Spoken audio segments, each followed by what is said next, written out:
on Channel Africa. The African Perspective. Es-tu préoccupé par quelque chose? Es-tu passionné par les questions qui comptent? As-tu une voix qui mérite d'être entendue? Eh bien, nous avons la plateforme parfaite pour toi. Téléphone-nous ou fais-nous un WhatsApp au +27 66 408 87 42 et nous te rappellerons. Sois dans la conversation. Salut Channel Africa, ici Beno le diamant rouge et Binal Sport depuis le Cameroun, le pays des lions. Voilà.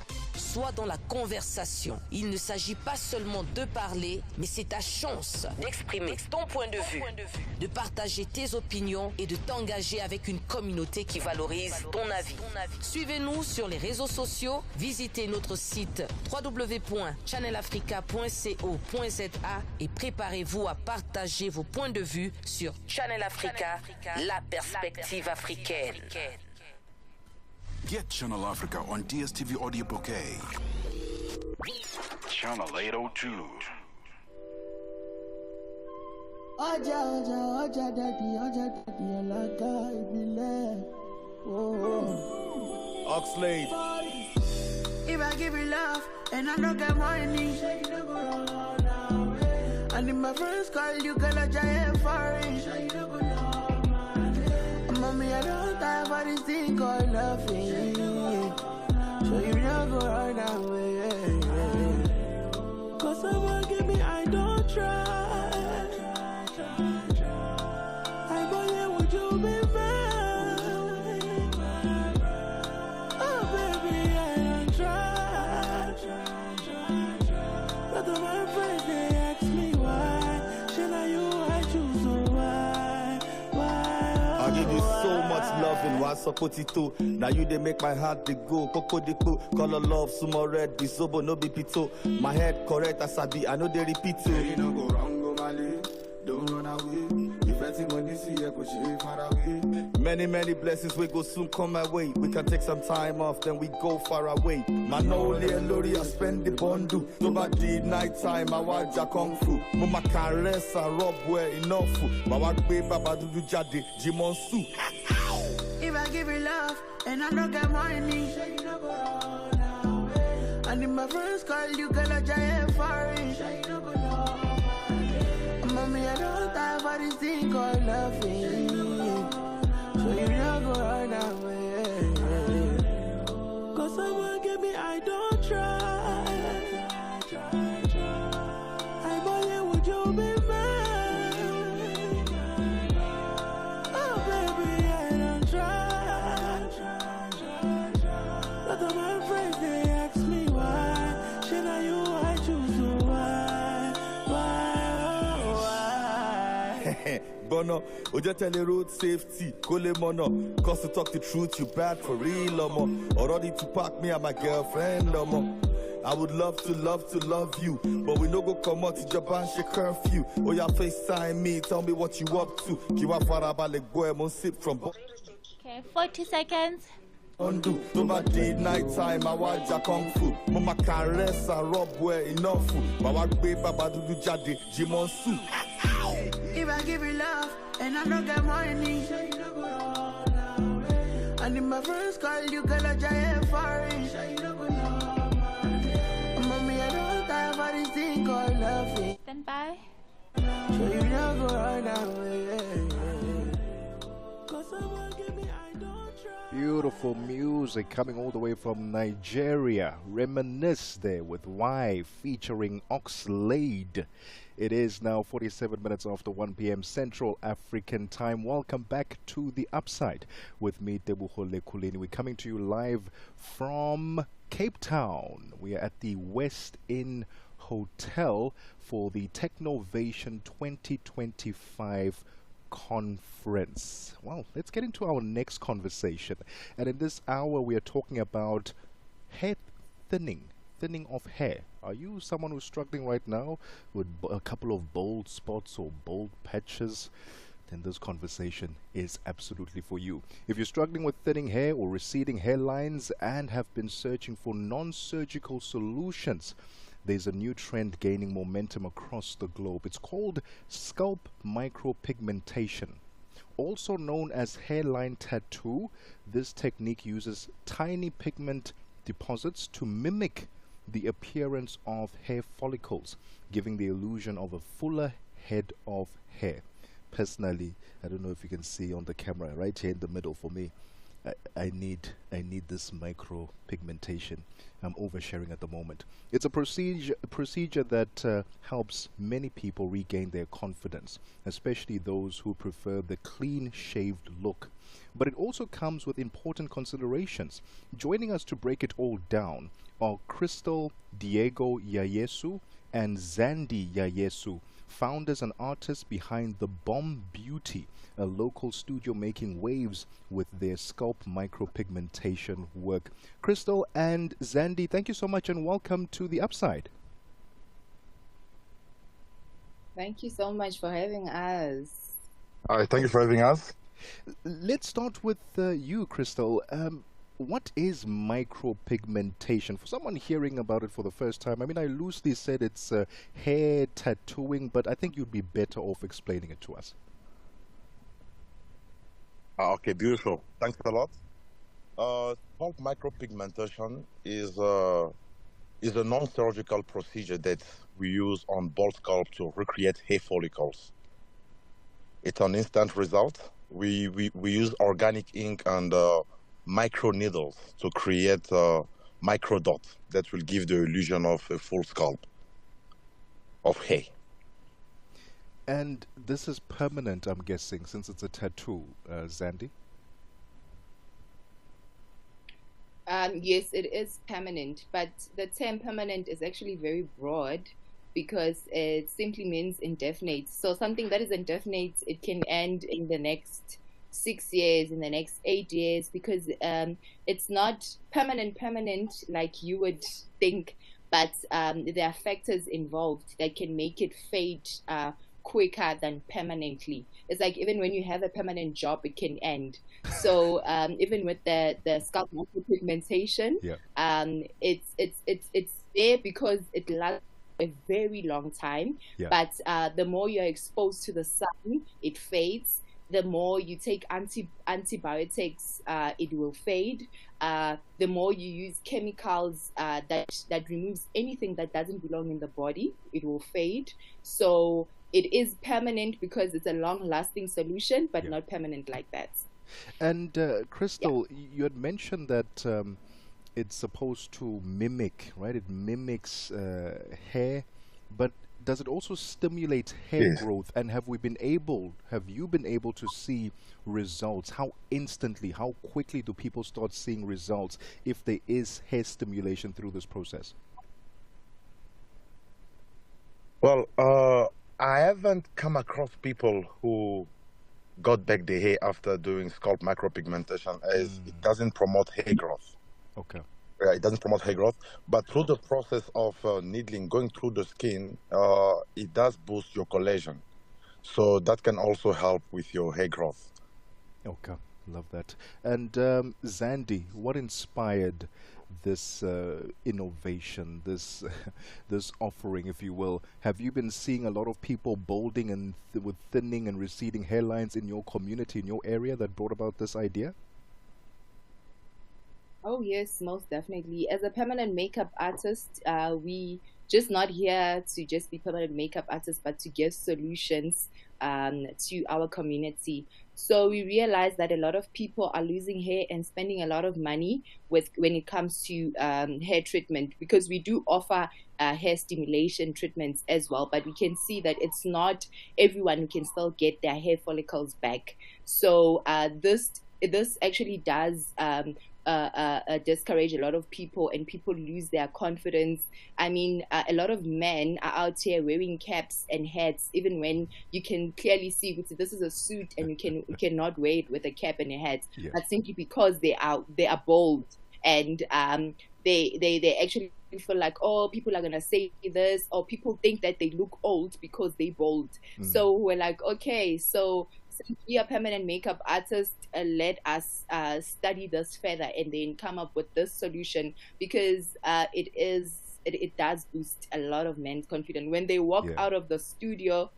Dude, these people walk out telling Chris and the SMP clients, SMP artists would say, "Oh, guys, I love you." A man telling another man that I love you. That's how much this thing has an impact on a lot of men. So yeah. Well, I love hearing that, and in actual fact, we need to start hearing more men saying to other men that we love them. That's a story for another day. Crystal, Crystal, let's talk about the procedure itself. We hear the word tattoo and immediately we cringe. Oh, that sounds very painful. How long does the procedure take, and is it painful? Okay, beautiful. So I'll first start comparing the two. One is called traditional tattoo, and what we're doing is regarded as medical tattoo. The procedure is not the same because we're using numbing cream on the scalp for about an hour. Oh, okay. And then we use very tiny needles. Yeah, we use very tiny needles. So on the full scalp, it might take me about 3 hours max to work on the full crown. And it is not painful. It is not painful. It's a bloodless job. You don't see blood because we're not trying to go too deep into your skin. We only penetrate through your epidermis. From there, we deposit the ink inside your dermis. Then your white cells will engulf it and give you an illusion of hair follicles. That is why it's called an instant result solution to bald heads. And Zandi, who is this meant for? People who have little patches where they're noticing there's a little patch there, you know, because I've been wearing caps all this time, then I need maybe this scalp micro pigmentation, or is it for people who have lost their whole hair, you know, the entire scalp, they're just bald? Who is it meant for? It's meant for everyone with no hair follicles. Like if you are losing hair, whether you have alopecia or whether you're completely bald or whether it's patchy, because even ladies who don't have hairline just here in front, it can add density, making it look like you have small, tiny baby hairs, even when you really don't. And with men who don't have anything at all, it works perfectly for them as well because it just creates an illusion of a buzz cut on the entire scalp. So SMP can be done by anyone who wants to look like they have hair. And Crystal, let's talk about aftercare. What should clients expect post the treatment? Okay. After work, so the aftercare is very simple. SMP is known to not be so costly after procedure. So you do have your 5 days of dry healing because the pores are open and they only reclose after 5 days.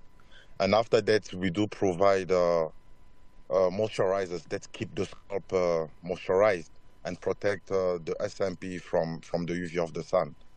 And beside that, the aftercare does not require intense attention.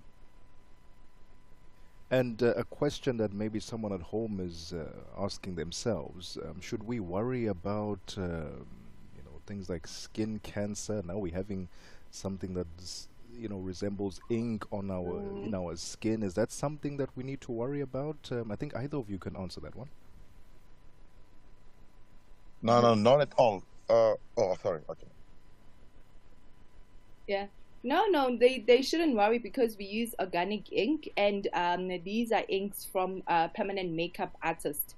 So these are tested inks, and they've been in use for centuries, for a very long time. It's just that in South Africa, it's only now that we are introducing this. However, it's been around for a very long time with not even a single report of someone who has experienced any skin disease, any skin cancer or nothing, because these pigments are tested and they are made to be very safe. And remember, the products that we're using is also a needle that is sterilized as well. So we don't repeat a needle for all the clients. We use each silk needle for each client to make sure that we don't pass infections as well. So it's 100% safe, no side effects, cost effective. Yeah. And age limit, maybe Crystal, you can take that. What's the minimum age that someone can approach you and say, "Listen, I need a scalp micropigmentation"? Okay. With me, I do take people from the age of 16. But if you're underage, then you have to come with your parents so that they can sign the consent form. But there's no specific age for someone who wanna do a scalp micropigmentation. And then, And sorry, just to add, yes, Sandy. and also even older people, we've done a lot of old people and they heal very well. As Crystal has said before, that we don't go too deep into the skin. So even clients who have cancer, we have referrals from doctors who are like, go to this place and do their SMP as you're about to lose your hair, because SMP, we just work right on your dermis. So it's literally your top layer of your skin. So it doesn't cause any damage on the skin. So basically it is very safe, even if you are 80, 60 and then you don't produce collagen anymore, but it is very safe. And where can people find the Bomb Beauty? Where are you located? Do you have a website? Yes, we do have a website. It's www.thebombbeauty.co.za, www.thebombbeauty.co.za. We have a branch in Cape Town, Fabry Street in City Center, and then we also have another branch in Pretoria East, and then we do tours in Durban and Eastern Cape every week. Crystal and Zandi, thank you so much for your time and for shining a light on scalp micropigmentation. The voices there of Crystal Diego Yayesu and Zandi Yayesu, the founders of the Bomb Beauty. Let's get the news headlines with Onele. The EU-African SME Summit. Join more than 200 change makers from June 19 to June 21 at the Johannesburg Stock Exchange. It's where trade meets transformation. We are building Africa's future through AFC, FTA, the EU's global gateway, and the power of small businesses. It's an opportunity to spark collaboration and unlock Africa's investment. Presented by the European Entrepreneurs, the Pan-African Chamber of Commerce and Industry, and Shared Value Africa. This is a summit not to be missed. Register now at euafricasmesummit.eu. SABC News. The African Perspective. Looking at your top stories this hour, an inquiry into the death of 31-year-old Albert Ojwang's death in Kenya, an additional 2,000 National Guard troops sent to Los Angeles. Your latest news, greetings to our listeners. Kenya's Independent Policing Oversight Authority has launched an inquiry into the death of 31-year-old Albert Ojwang in police custody, which sparked outrage in the country. Police initially said that Ojwang sustained head injuries after hitting his head against a cell wall. However, the family lawyer has disputed this. A protest staged outside a mortuary in Kenya's capital, Nairobi, where Ojwang's body is being kept. Protesters held placards and chanted, "Stop killing us." Channel Africa correspondent in Kenya, Alex Kiaria, explains. A post-mortem is underway as we speak, right? Other issue is that the chief government pathologist had initially refused to take part in this post-mortem, but later on he was seemingly compelled to be part of it, although he's not leading the post-mortem. But so far the results indicate that beyond the injury on the head, there were bruises also on the hands, and we are waiting for a formal report in the evening. The family has also sent or posted 2 pathologists to be part of this, just like the government has also done so. So we have 4 experts who are involved in this autopsy. The World Food Programme has warned that several areas south of the Sudanese capital, Khartoum, are at risk of famine. The UN Food Agency says their needs on the ground outstrip resources amid a funding shortfall. The WFP country director in Sudan, Laurent Bukera, told reporters in Geneva via video link from Port Sudan that the level of hunger and destitution and desperation has been found to be severe. The war, which erupted out of a power struggle between the Sudanese army and the paramilitary rapid support forces, has caused what the UN calls the world's largest and most devastating humanitarian crisis. About half of Sudan's population of 50 million suffer from an acute hunger, mostly in territory held or under threat from the RSF. South Africa's Health Minister, Dr. Aaron Motsoaledi, has assured South Africans that there is currently no cause for concern following the COVID-19 surge in India. Motsoaledi was speaking during the 4th G20 Health Working Group meeting in Johannesburg, Gauteng. The week-long gathering, comprising healthcare leaders, experts and policymakers from across the world, is expected to focus on, amongst others, pandemic prevention, preparedness, which is one of the 5 G20 Health Working Group priorities. Cases of COVID-19 have been detected in India, and Motsoaledi warned South Africans to take precautionary measures. All we are saying is that this is under surveillance, and if there's anything to be done, we'll inform the public. But for now, they must just keep on. Wash your hands, cover your cough, stay at home, wear a mask if you think you have caught some flu. That's all that needs to be done for now. An independent UN commission said Israeli attacks on schools and religious sites in Gaza suggest it's seeking to exterminate civilians, which is a crime against humanity. The commission said there were signs of an Israeli campaign to obliterate Palestinian life in Gaza. Israel has dismissed the report.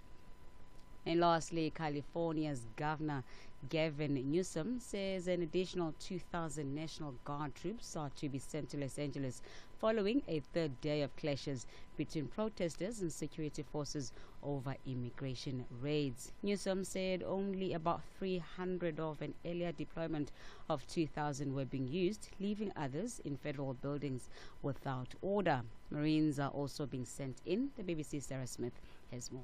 The Pentagon says that 700 Marines are being deployed to Los Angeles to help protect federal personnel and property. But the move is being viewed by state officials in California as an escalation in the battle between the Trump administration and the state over how to police the ongoing protests. The California governor, Democrat Gavin Newsom, has called the move deranged and un-American. He told MSNBC last night that the presence of the National Guard had inflamed what had been small local protests. Mr. Newsom has also rejected Donald Trump's suggestion that he should be arrested, saying this threat was an unmistakable step towards authoritarianism.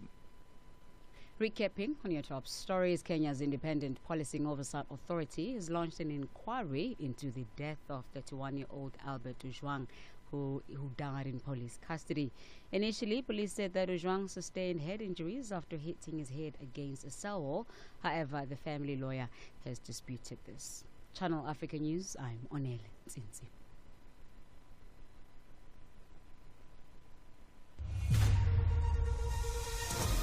SABC One, News. 2, 1, 2, 3, 4, 5, 6.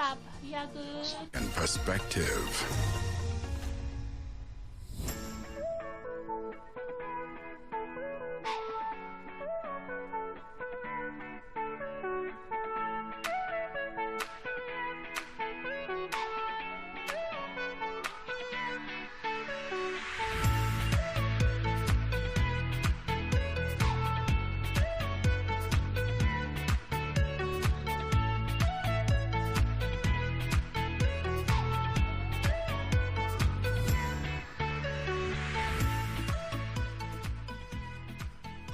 It is 7 minutes after 2 p.m. Central African Time. Welcome to the second hour of The Upside on Channel Africa, the African perspective with me, Tebogo Lekhuleni. I'll be with you all the way to 4 p.m. Central African Time. We're coming to you live from Cape Town this afternoon at the Technovasion 2025. We're at the West Inn Hotel, right opposite the International Convention Center in Cape Town. Wow, what a time to be alive, and what a time to be bringing you this broadcast as technology is being used to really change the way that we smoke. Is that the right way of saying it? Change the way that we smoke. Smoking affects so many people and their health. And PMI, Philip Morris International, they're creating technologies to create a smoke-free society across the whole world. And they're going one country at a time. Right now we are in Cape Town to address this ongoing issue and ensure that the right people are involved in these conversations. Regulatory, policy makers, technologists, scientists, they are all part of this conference to ensure that we turn over a new leaf. Well, in this hour, we continue that conversation with some of the key role players at the Philip Morris International, and we have a conversation later with none other than Nomzamo Mbata. That conversation is going to be a fun one because the new season of Shaga Ilembe is coming up soon, and I'm sure you have questions at home. You want to know what is Queen Nandi going to be getting up to? What can we expect from King Shaga? What's going to happen? We're going to give you the ins and the outs and the backstories, hopefully from Unomzamo Mbata. If you'd like to interact with us on our social media platform, it's at Channel Africa 1 on X, Instagram, TikTok, YouTube, and at Channel Africa on Facebook. Use the hashtag #TheUpside. If you have DSTV, it's channel 802, OpenView channel 628, and as always, you can stream us on www.channelafrica.co.za. Don't go anywhere. More conversations and more, shall we say, inspiring words from the people at Technovasion 2025. Don't go anywhere. It's 9 minutes after 2 p.m. Central African Time. Africa Update on Channel Africa.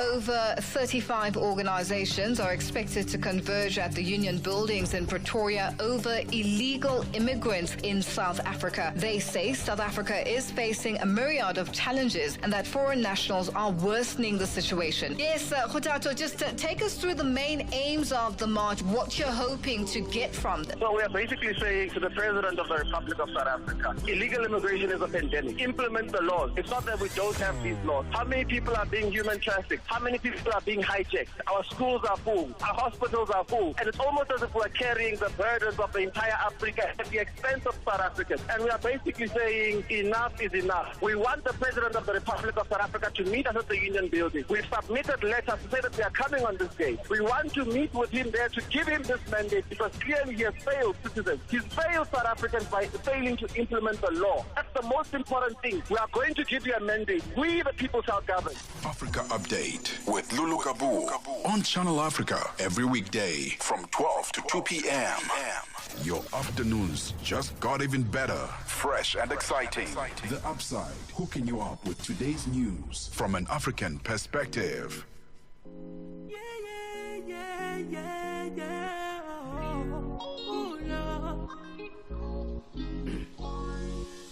So many reasons why I want it for you, my love.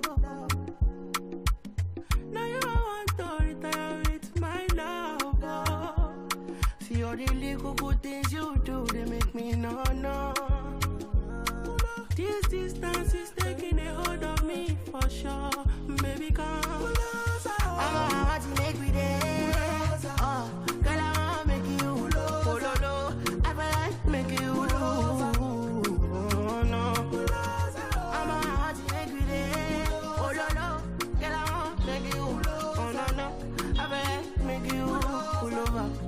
Pull over.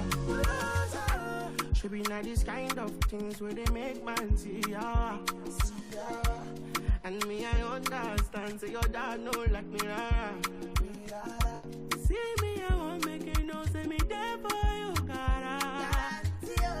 And if not the price be that, I feel like to see ya. I never traded you for nothing.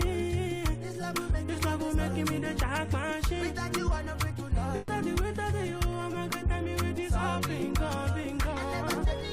I never traded you, baby. This love will make me the something. No. I'm not gonna tell me what's all being gone. I'm not want to make me dead. I'm not girl, I wanna make you. Baby, I feel like making you. Oh, baby, oh, no.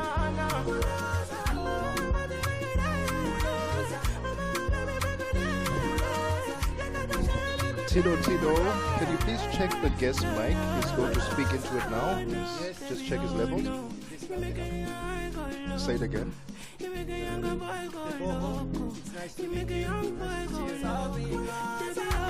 are you happy? Tino. Tabs. Can you hear the guest? Are you 30 happy? seconds. Are you happy with the guest sound? Are you happy with the guest? I didn't check the guest. Can you just say something, Mr. Bibikin? I'm happy Okay, to let's be go. here with you. Sorry, which one is the... On the upside. Just boost the guest. I'm happy to be here with you at Channel Africa. Get Channel Africa. Okay, let's go. Ready. Channel 802. It is now 13 minutes after 2 p.m. Central African time. Beautiful music there. Lil Quid with Kulosa. That's the cover version that we were hearing there on The Upside. Welcome back to the show. If you've just joined us, it's the second hour of The Upside, and we're coming to you live from the, shall we call it, the West Inn Hotel in Cape Town. And it's an exciting time for us to be having this conversation as we continue the conversation with Technovasion 2025. Mentioned earlier, we are live from Cape Town, and earlier this morning, the man sitting right next to me, Branislav Bibic, he's the Area Vice President of Sub-Saharan Africa of Philip Morris International. He delivered a keynote on the importance of working together to create lasting change. He highlighted the need for governments, communities, and consumers to collaborate if we are to achieve a smoke-free future. And he joins me now. Mr. Bibic, how are you doing this afternoon? How are you doing? So sorry. How are you doing today? Very good. It's nice to be with you on your show. Nice to have you on the show. Let's talk about the conference itself. Are you happy with the outcome, the turnout? How has it been so far? Yes. As you said, it's a Technovation, a conference, a platform where we discuss how innovation, technology, collaboration can shape a better future for smokers in Africa and in the world. And we have a lot of guests, mostly journalists from South Africa and across Sub-Saharan Africa. You mentioned earlier, as I said, that collaboration is very important in trying to get any message across, in trying to get any sort of change being adopted in any country. Highlight some of those key and pivotal moments of why collaboration is so fundamental to what PMI is trying to do. Well, what we have heard from most speakers today, it's clear that the new technologies for reduced risk nicotine delivery are there. Yeah. They are expanding around the world much faster in developed countries in the global north. Yeah. These technologies, they have a science behind them. They are scientifically substantiated. However, as we know, as with most successful new technologies, Africa is adopting new technologies, but usually with a delay. Yeah. And even in Africa, often we see that African entrepreneurs, African researchers, African countries, they adopt technologies, sometimes with delay, but they even provide new innovation, customizing or adapting these new technologies, global technologies, to local circumstances. The same is gradually happening in Africa, but the process or the trends are lagging in Africa versus the most developed countries. And if we want to catch up, if we want to close this gap and improve the lives of smokers in Africa, we need several things, and it all goes down to collaboration between different stakeholders. And what we have heard from most of our speakers today, first we need the industry, industry that is developing, investing in science and technology, developing further these reduced risk nicotine products, better alternatives to smoking. We need smokers that are accepting them, which is already happening, and we see it around the world, but also in Africa, in markets where these products are more advanced, such as in South Africa. For example, our estimates are showing that in South Africa already around 20% of the South African legal cigarette market has been replaced by smoke-free products. So the consumers are accepting it not only in the high-income countries, in the most developed countries. The consumers have the same needs and the same understanding once they get the information and access to products also in Africa. And the third most important maybe stakeholders that sometimes is missing or there is some inertia is the policymakers, the governments that can accelerate this process in Africa by coming up with specific regulation and taxation for these products that are different from regulation and fiscality for cigarettes. And here we are talking about product regulation that need to enable these smoke-free products to be appealing to smokers in order to accelerate their switching from cigarettes to smoke-free products. We need communication restrictions that are making sure that only accurate, factual, non-misleading information are available and broadly available to adult smokers. So, and then need of taxation that can enable these products to be not more expensive than cigarettes, because otherwise for smokers it's very difficult to make the switch. So regulation and taxation can greatly accelerate this process, and then when we have all stakeholders, the industry, the consumers, the civil society and policymakers working together, then Africa can accelerate and catch up with these global trends. We are currently in conversation with Branislav Bibic. He's the driving force and driving the vision that could change how Africa approaches smoking and public health. He's the Vice President for Sub-Saharan Africa at Philip Morris International. We'll continue the conversation. Technovasion 2025 Cape Town. If you have any questions for him, send us a WhatsApp, +27 63406 9126, and address some of the concerns that you have. Don't go anywhere. The conversation continues right after this.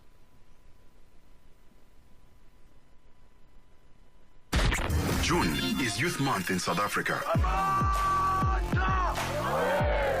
Celebrate Africa's young voices with us. Channel Africa, the African perspective.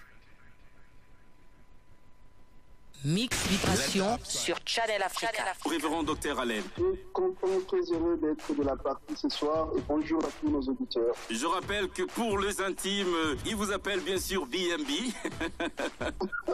Aujourd'hui, nous parlons courage sur Mix Vibration. Comment définissez-vous le terme courageux? Ça vient du latin cor, qui veut tout simplement exprimer la bravoure, la force de l'âme ou encore la virilité, le héroïsme que quelqu'un peut avoir en face de difficultés, en face de problèmes, en face de défis.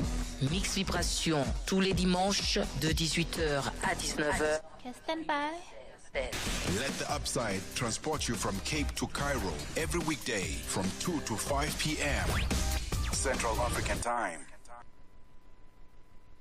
It is 21 minutes after 2 p.m. Central African Time. Technovasion 2025 Cape Town is where we at this afternoon on the upside. And we are currently in conversation with the Vice President of Sub-Saharan Africa at Philip Morris International, Mr. Branislav Bibic. He is championing science-led alternatives like Zane and IQOS, and pushing for access, education and policy change to empower adult smokers with better choices. Branislav, I mentioned these two, and I think you are the right person to explain and further expand on these smoke-free alternatives that are perfectly situated for the African market. Yes, you have mentioned some of our brands, but these are different technologies of alternative nicotine products with reduced risk. You mentioned Zin, which is a nicotine pouch, which is a technological advancement on a traditional Swedish product called Swedish snus, which were for decades and decades used in Scandinavia, mostly in Sweden, but across Scandinavia, with a ground tobacco in little small, let's call it like tea pouches or tea bags that people put between their upper lip and their gum. and then the nicotine absorbs into their mucus. So then 8 or 9 years ago, there was a technological innovation on that product which completely removed tobacco from the product and is using the pharmaceutical grade nicotine, and the carriers are cellulose granules and then some flavorings. So this one is called nicotine pouches, but it is used by consumers exactly the same, in the same way as the tobacco snus or Swedish snus have been used for decades. So that product is growing globally. It is the fastest growing nicotine alternative product in the US and in Europe, and now it's present also in South Africa and few other markets on the African continent, and we see very good acceptance by consumers. The other product category, you mentioned the brand IQOS.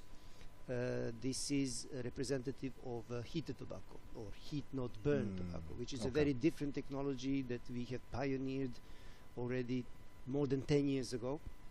And it's a technology that heats a tobacco stick, let's say something similar to a cigarette, not really a cigarette. So no smoke.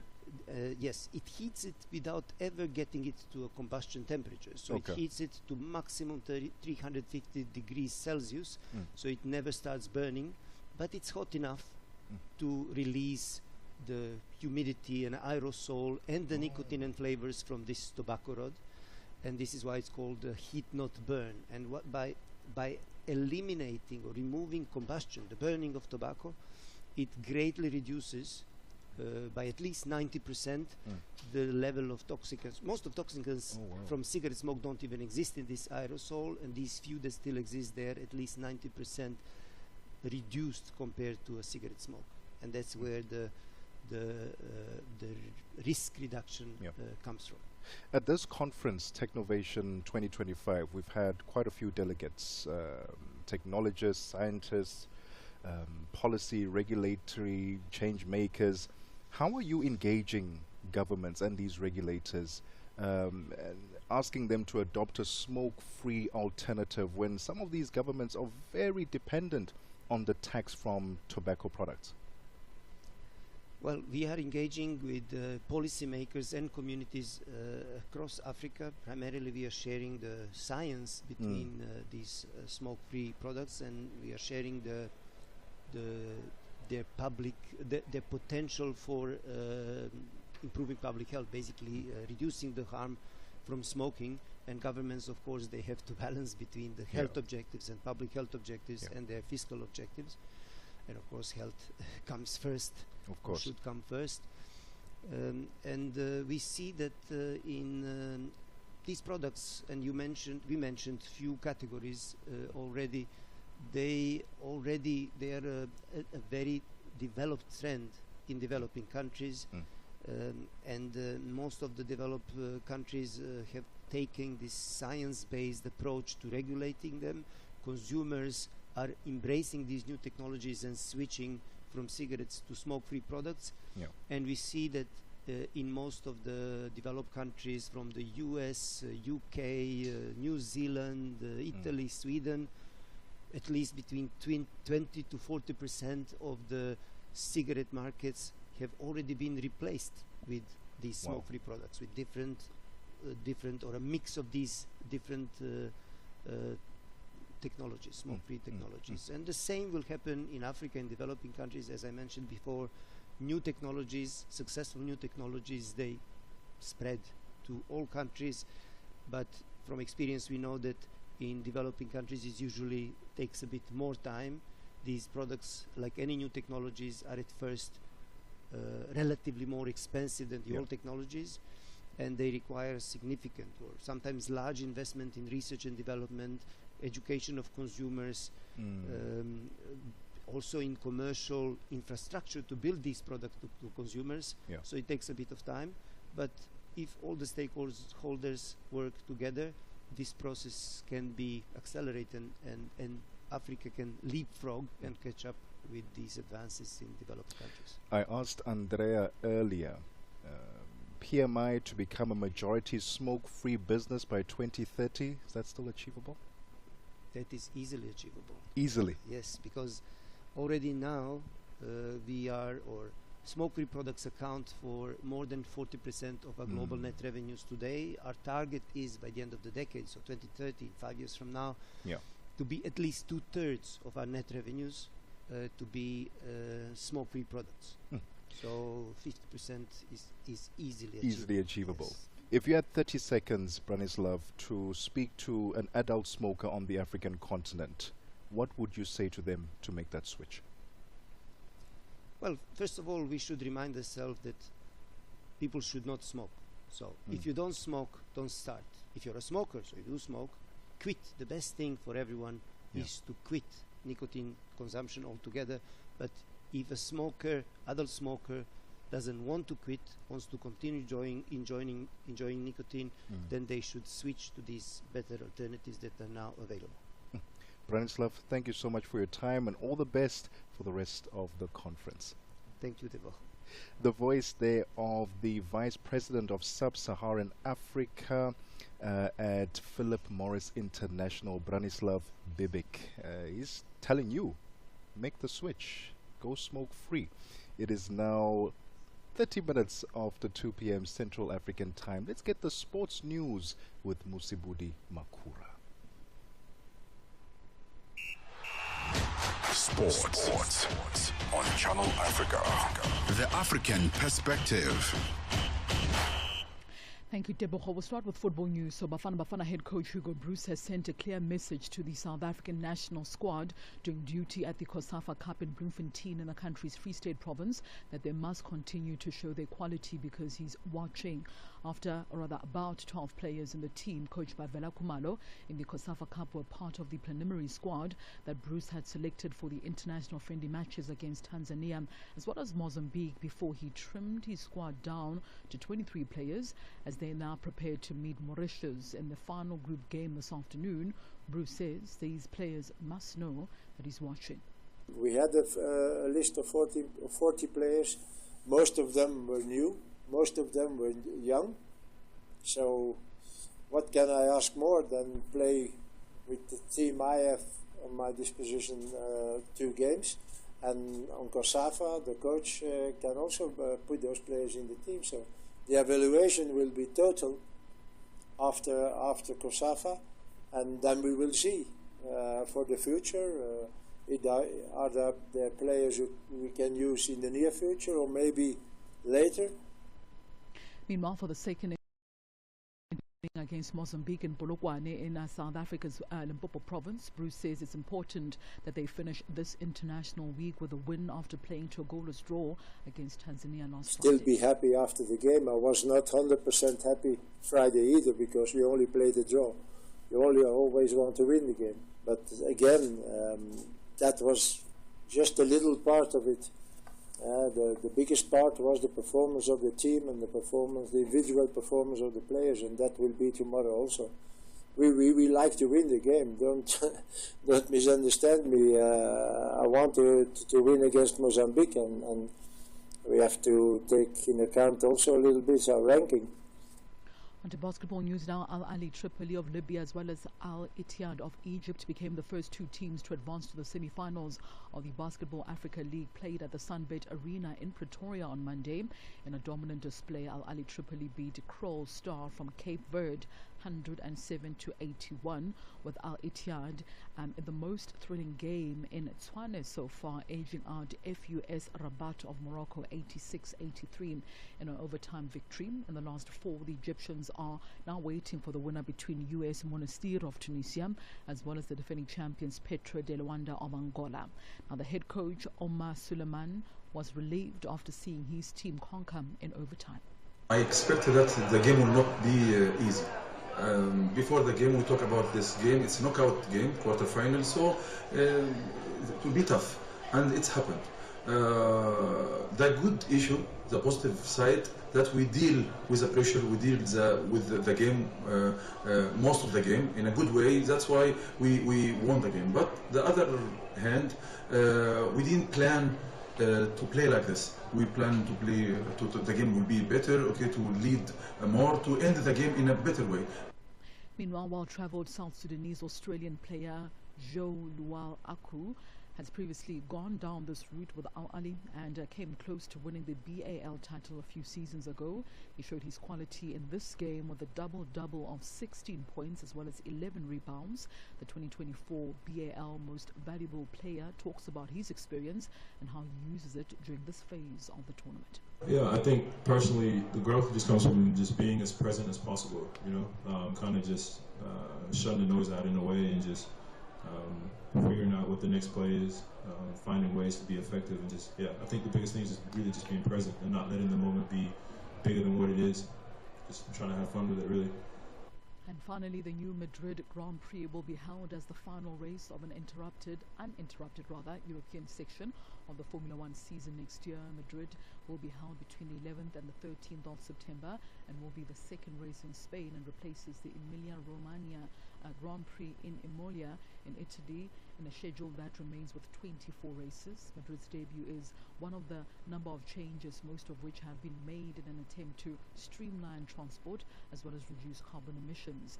Now, Canada, traditionally held in early June, has moved to the 22nd to the 24th of May, the date that would also be expected to have been filled by Monaco, who will now hold their race between the 5th and the 7th of June. The switch also ensures that Canada follows the Miami race on the 1st to the 3rd of May from one to the other. Now, every race in Monaco on the first weekend in June to Madrid is then in Europe before the Azerbaijan event to be held between the 25th and the 27th of September, kicking off the final intercontinental part of the season. That's a wrap from the Sports Desk at the Sawa. For any sports stories you'd like to share with us, our email address is newsroom@channelafrica.co.za or call us on +27 11714 4459. For Channel Africa Sport, I am Musibudi Makura. Sports on Channel Africa. The African Perspective. Parlez-vous couramment le français? Êtes-vous passionné par la radio? Et êtes-vous qualifié pour travailler en Afrique du Sud? Envoyez-nous votre CV et vos 3 minutes démo en MP3 à @channelafrica.co.za pour avoir une chance de rejoindre la famille Channel Africa. Si vous n'avez pas de réponse après 14 jours, cela a été retenu. Channel Africa, la perspective africaine.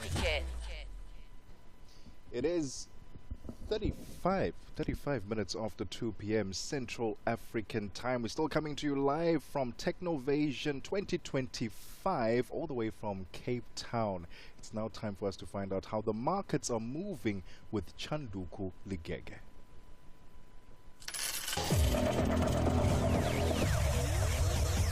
Business news on Channel Africa. The African Perspective. Thank you, Tebogo. Good afternoon. South African President Cyril Ramaphosa has confirmed his participation in the upcoming G7 summit in Spain. This follows an official invitation from this year's G7 convener, Canada. Speaking during an engagement with youth beneficiaries of key employment initiatives in Pretoria, Ramaphosa highlighted the importance of the summit as a platform to advance South Africa's priorities ahead of its G20 presidency. The president is set to hold bilateral meetings with leaders including Germany's Chancellor Friedrich Merz, Canada's Prime Minister Mark Carney, and U.S. President Donald Trump. Coming to the G7, yes, we are going to the G7. We've been invited by Canada, who are the conveners, who are the head of the G7 this time round. And I'm hoping that when we meet the various other leaders of various countries who are part of the G7, we'll be able to interact meaningfully with them. I'm going to have bilaterals with the Chancellor of Germany, with the Prime Minister of Canada, and of course I'll also be meeting President Trump, who we met at the White House. So the G7 gives us an opportunity to go and propagate our message, the message about the presidency of South Africa of the G20 and how we want to see great outcomes out of the G20. The South African Minister of Electricity, Dr. Hosiyanto Ramokgopa, says electricity supply constraints continue to have a negative impact on economic growth. Ramokgopa says this problem needs to be solved to see economic growth in the country through the contribution of green hydrogen that has the potential of resolving the country's energy crisis. Ramokgopa was speaking at the Green Hydrogen Summit media launch in Kempton Park, east of Johannesburg. The problem statement is a South African economy that is not growing. So we're resolving an economic problem that has got energy manifestations. And the sub-element of that is the contribution of green hydrogen in resolving the energy complex to help us to address the economic problem in our country. Still in South Africa, power utility Eskom says it has received close to $28 billion from government to finance its growing debt. This was revealed by the executives of the power utility when they briefed the Standing Committee on Appropriations on the Eskom Debt Relief Amendment Bill, which is currently before Parliament. Eskom CFO Khalib Kasim says they are expecting more debt relief from government over the next 3 years. In West Africa, Nigeria and Saudi Arabian oil company Aramco are struggling to reach an agreement on a record $5 billion oil-backed loan after a recent decline in crude prices sparked concern among banks that were expected to back the deal. The facility will be Nigeria's largest oil-backed loan to date and Saudi Arabia's first participation in this scale in the country, although the decline in oil price could shrink the size of the deal. Innocent Simosa has more. Nigeria's President Bola Tinubu first broached the loan in November when he met with Saudi Crown Prince Mohammed bin Salman in Riyadh at the Saudi African Summit. Details and progress of the loan talks have not been previously reported. The slow progress in discussions reflects the strain of the recent oil price drop, caused largely by the shift in OPEC Plus policy to regain market share rather than curtail supply. Paramount Global is laying off 3.5% of its U.S. staff in the latest round of job cuts as the company grapples with a decline in cable TV subscribers. The layoff was communicated to its staff this morning and it could affect some non-U.S. workforce over time. The memo from the office of the company's three co-CEOs shows. This is in indication or addition to the 15% cuts Paramount had announced last August and comes as the media industry navigates a generational disruptions as millions of cable users cut the cord and opt for streaming services such as Netflix. Let's have a look at financial indicators. $1 in Nigeria is at 1,000 Naira 559, Botswana 13 Pula 23. Kenya the dollar is at 128 shilling 41. Zambia 24 kwacha 76. BRICS countries $1 in Brazil. 5 real 856, Russia 78 rubles 82, India 85 rupee 66, China 7 yuan 18, South Africa $1 is at 17 rand 72 cents. $1 is 73 pence to the British pound and 87 to the euro. Commodities: gold is at $3,329, platinum at $1,205 per ounce. The price of Brent crude oil at $67.20 a barrel. That is all for now. For any business stories you'd like to share with us, please send us an email, newsroom@channelafrica.co.za, or you can call us on +27 11 714 4459. For Channel Africa Business, I am Chanduko Ligege.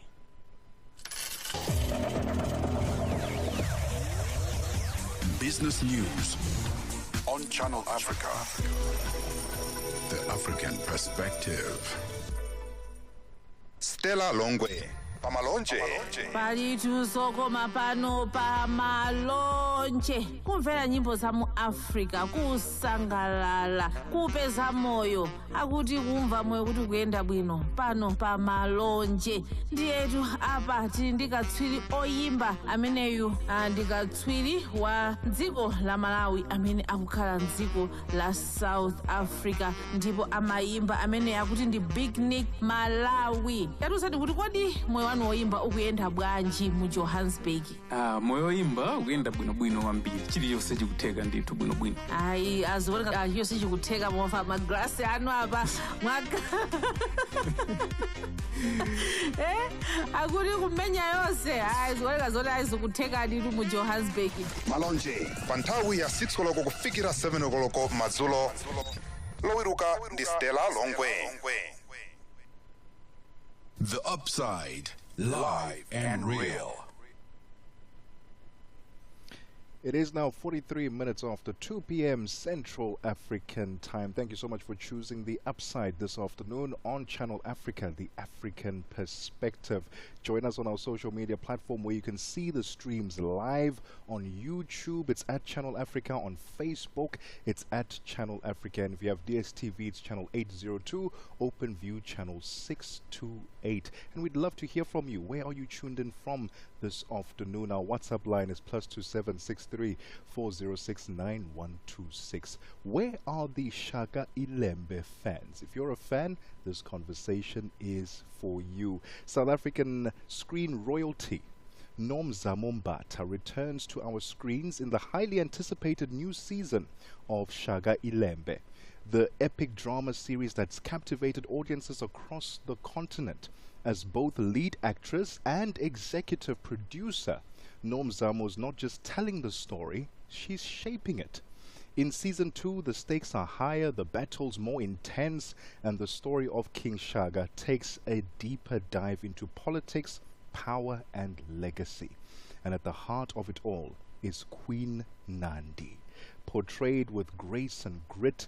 Nomzamo, a woman navigating motherhood, prophecy, and the brutal terrain of Zulu succession. She joins us now on the line, multi-award winning actress, producer, and humanitarian Nomzamo Mbatha. Good afternoon and welcome to The Upside. It's so good to be on The Upside. Hi, Tebogo. How are you doing? You sound so excited. Even me, I'm excited now. I'm good. I'm the opposite, mind you, because I have been in work and training sessions back to back. So I'm the opposite of what I sound like, but I think because I'm a generally optimistic person on good days. It comes with wearing so many hats, Nomzamo. Yeah, it does. Let's talk about getting back into the role of Queen Nandi. How did that feel? Because there was a bit of a hiatus, right? And now you have to re-step back into that role. Take us through that process. How did that feel for you? It's been an incredible journey. Wow, I can't even believe it, to be honest. Yeah. For me, it was transcending, as the English word says. But just to know that I get to portray a woman who helped to shape history and helped to shape a nation, a people, a culture, a tradition, customs, and an identity, right? To fill those shoes, to still be able to then go out into the world and still be Nomzamo Mbatha. Yeah. I have to say that the character, the woman, the spirit left a strength inside of me that I am now stepping into, Yeah. The winter cold was unbelievable. You know how freezing it is in Joburg today? Yeah. Can I tell you, this is the kind of weather we would be shooting in, and we would be in skin and beads, nothing else. So to go through those kinds of conditions and to, learn your language anew, because you know Zulu, but you don't know the full texture and nuance of Zulu, and to learn things about your history, about how everything came about, was just an unbelievable experience. Well, we are currently in Cape Town. It's not as cold, I'm guessing, as in... I was in Cape Town. It was raining. No. You guys had rain. You brought the cold front to Joburg. Unfortunately. Well, luckily, there's a bit of sun at the moment. Nomzamo, talk to us about that. You mentioned historical integrity, historical accuracy. One thing that fans have said about Shaka Ilembe is that how authentic it is and how accurate it is. Talk to us about, especially wearing the producer hat, where did that research then element come from? Who were you researching? Who were you talking to ensure this accuracy? I urge everyone to, people once the credits roll up, people just switch off the TV or turn the channel and they move on to the next thing. I dare people to just sit through the credits so that when the line item that says researchers, you will see that it's almost 2 pages of researchers, all the people that we have to credit, because we lean on so many. We have to lean on kings. We have to lean on chiefs. We have to lean on, historians. We have to lean on linguistic specialists and people who understand customary law and customary, historical references. So, authors as well, people who've written books about this, people who've written papers, PhD papers. So we've leaned a lot on a lot of people who come from different corners of our society and have given true and some colorful accounts. So I can definitely say those are the first. But also, I've got to really shout out to an Angus Gibson and a Desiree Mahraf who know the power of community and the power of collaboration, who find these incredible people. And of course, Ubabu Mtaga, who's one of the executive producers as well, who's a historian who used to be with the late king, I should say. And so to really lean on just well of knowledge. And then you get little old me who comes in and says, well, how about we tell this story in this way? What are the female figures? How do we push the narrative for women in that time? And so, you really have to lean on that. Because quite a massive role the women played during that time, and oftentimes that voice is very silent. Queen Nandi, season 1, you gave us both fierce and maternal. How did you go about preparing this time around for season 2 emotionally? It had to take, I decided to not take any international gigs, any local gigs for about 2 months, just to really immerse. I leaned a lot on reading. I leaned a lot on studying female figures of history, women that I feel I wanted to kind of orbit their space and understanding. Was the Helen of Troy, was Napoleon's wife, was Winnie Mandela. What does that look like for women who were powerful figures and instrumental figures at a time when at a time when history was still forming itself, right? What kind of voice did they have? What kind of presence did they have? How did they affect history, and how did they affect the people around them? And that's where I leaned on, and obviously language. Language is a big thing for me. I wanted to speak French Zulu. That's what I call it, because it's poetic, it is witty. I've never heard that before. French Zulu. French Zulu. And it's a tongue twister, and so really leaning on that, and that's really what it was. Are there any big shocks that fans can expect to see? I know you can't really tell us everything. I know, Nomzamo, I know you can't tell us everything, but I'm sure you can give us a little snippet. Let me tell you, I am not going to be popular halfway through the season, because really, the text, yes, it is gear up for a big shocker.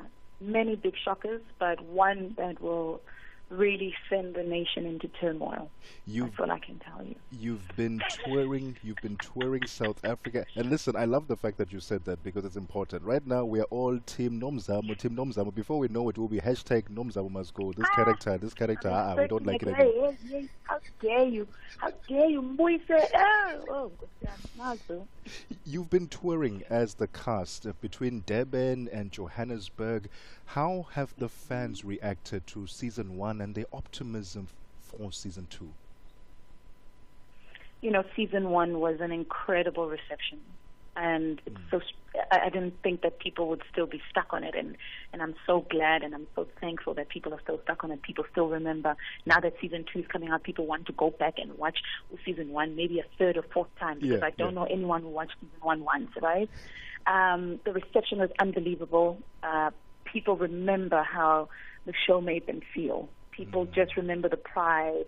And so to be able to be in the orbit of that kind of joy and adoration and shared celebration of our culture, shared celebration of our history, shared celebration of this incredibly beautiful production, is a feeling that I'll never ever forget. And it was an affirming moment as an executive producer to say, oh, Uncle Sam, the 2 years that we've been silently working, people are still on our side. Paid off. Let's talk about stepping back a little bit. You were at the Cannes Film Festival not too long ago, correct? I was. Tell us about African story representations, African stories going global at this stage, and why it's so important for us to be sharing our stories. I think there's a missing puzzle piece in that question, Tebogo, in the sense that, we really have to invest and understand that it's not just invest in making it, but investing in marketing it. And not marketing it only locally, but marketing it globally. Yeah. We have to have a global vision, a global direction, not because we're making things so that we can be adored by the world, but we're making things so that we can share the heart of who we are, right? The heart of our storytelling. Otherwise, it stays in our beautiful echo chamber, and there's nothing wrong with that. Yeah. However, we miss a window period of really being equal players in the world when it comes to cinematography, when it comes to production design, costume design, and all the beautiful things that we get to do. So when one is in the world and they're watching so many films, some films are the most stunning and amazing, but because they didn't market well, they're not going to be in competition at Cannes Film Festival. And some films, because they understand how to work the industry, they get far within that. Yeah. So I do think there's a lot of learning. For me, I'm always like a student whenever I go to Cannes Film Festival or any other festival in the world. I'm like, let's be a student. Soak it up. What are they doing right? And it was incredible to see an in-competition film by a Nigerian filmmaker, and it was their first feature film, and it was, it was In Certain Regard, which is you're going to get a big screener at the Cannes Film Festival. And so I was happy for Nigeria, because when Nigeria wins, they are African brothers and sisters. It means that we also are winning. It means it's in the neighborhood and it's in the orbit. Let's see how they did it and try and follow in their footsteps. Well, you are certainly on the right track with Shaga Ilembe. You guys are doing a fantastic job there, and we can't wait to see season 2. Beyond Shaga Ilembe, what's on the horizon for you, Nomzamo Mbata? Sure, beyond Shaga Ilembe, so much. I have a very big campaign that's coming up that I'm going to be announced as next week, so I'm excited about. Hopefully people are excited about that. But the Nomzamo Lighthouse Foundation has just partnered with Cotton On. It was just announced our partnership with the Cotton On Foundation. I've been a global ambassador for Cotton On Foundation, building schools in Guamashu and fundraising for that. Yeah. And now they are full-on partners for the Nomzamo Lighthouse Foundation, which is my personal organization. And through our support for education, we announced an investment of 20 million rands that will go towards literacy in the country. And so two schools over the next course of 5 years. So over 5 years, 2 schools per year will be receiving a significant financial investment to refurbish, to build, and to stock up libraries, but also to have teacher-learner interventions and come up with a solid literacy project that we've now titled Beyond Words. So I'm very excited about that. Oh, that sounds so exciting. And I tell you what, I know those millions that you mentioned, most of them are coming from you because you get paid in dollars.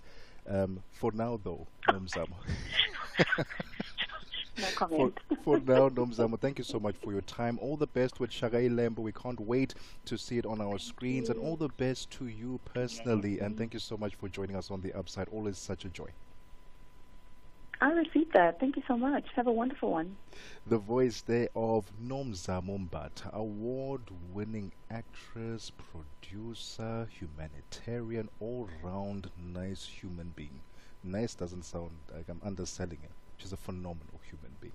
Check out Shaga Ilembe. It will be coming out on the 17th or the 15th of June 2025. That will be season 2. And you got to hear from Nomzamo herself saying that you might not like her during this season. You thought you were a fan? You haven't seen anything yet. It is now 3 minutes before 3 p.m. Central African Time. Call us on +27 63 406 9126. I can see my whole world changing. They contribute to the conversation.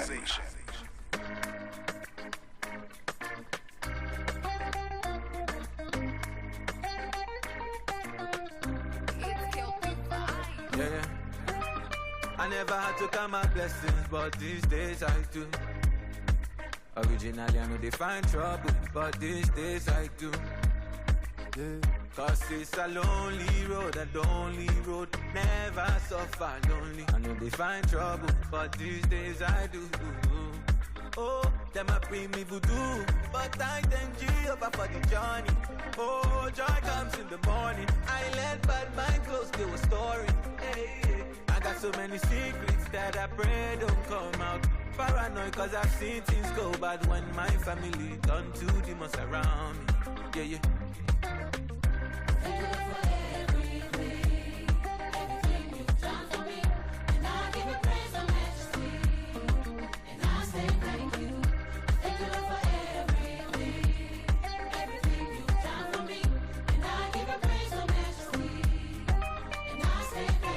Thank you, God, for keeping things smoothly. And the blessings where you shoot daily. I don't go lie, I'm feeling differently. Now why I still they move undercover. Thank you, God, for keeping things smoothly. And the blessings where you shoot daily.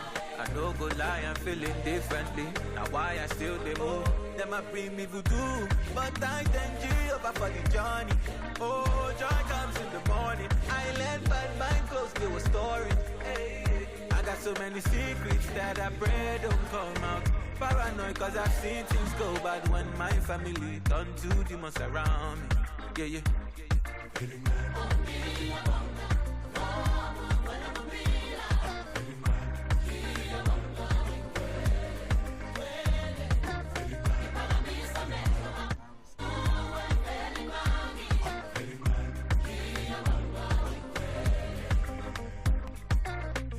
Okay, stand by for news. Thank you, Tebogo.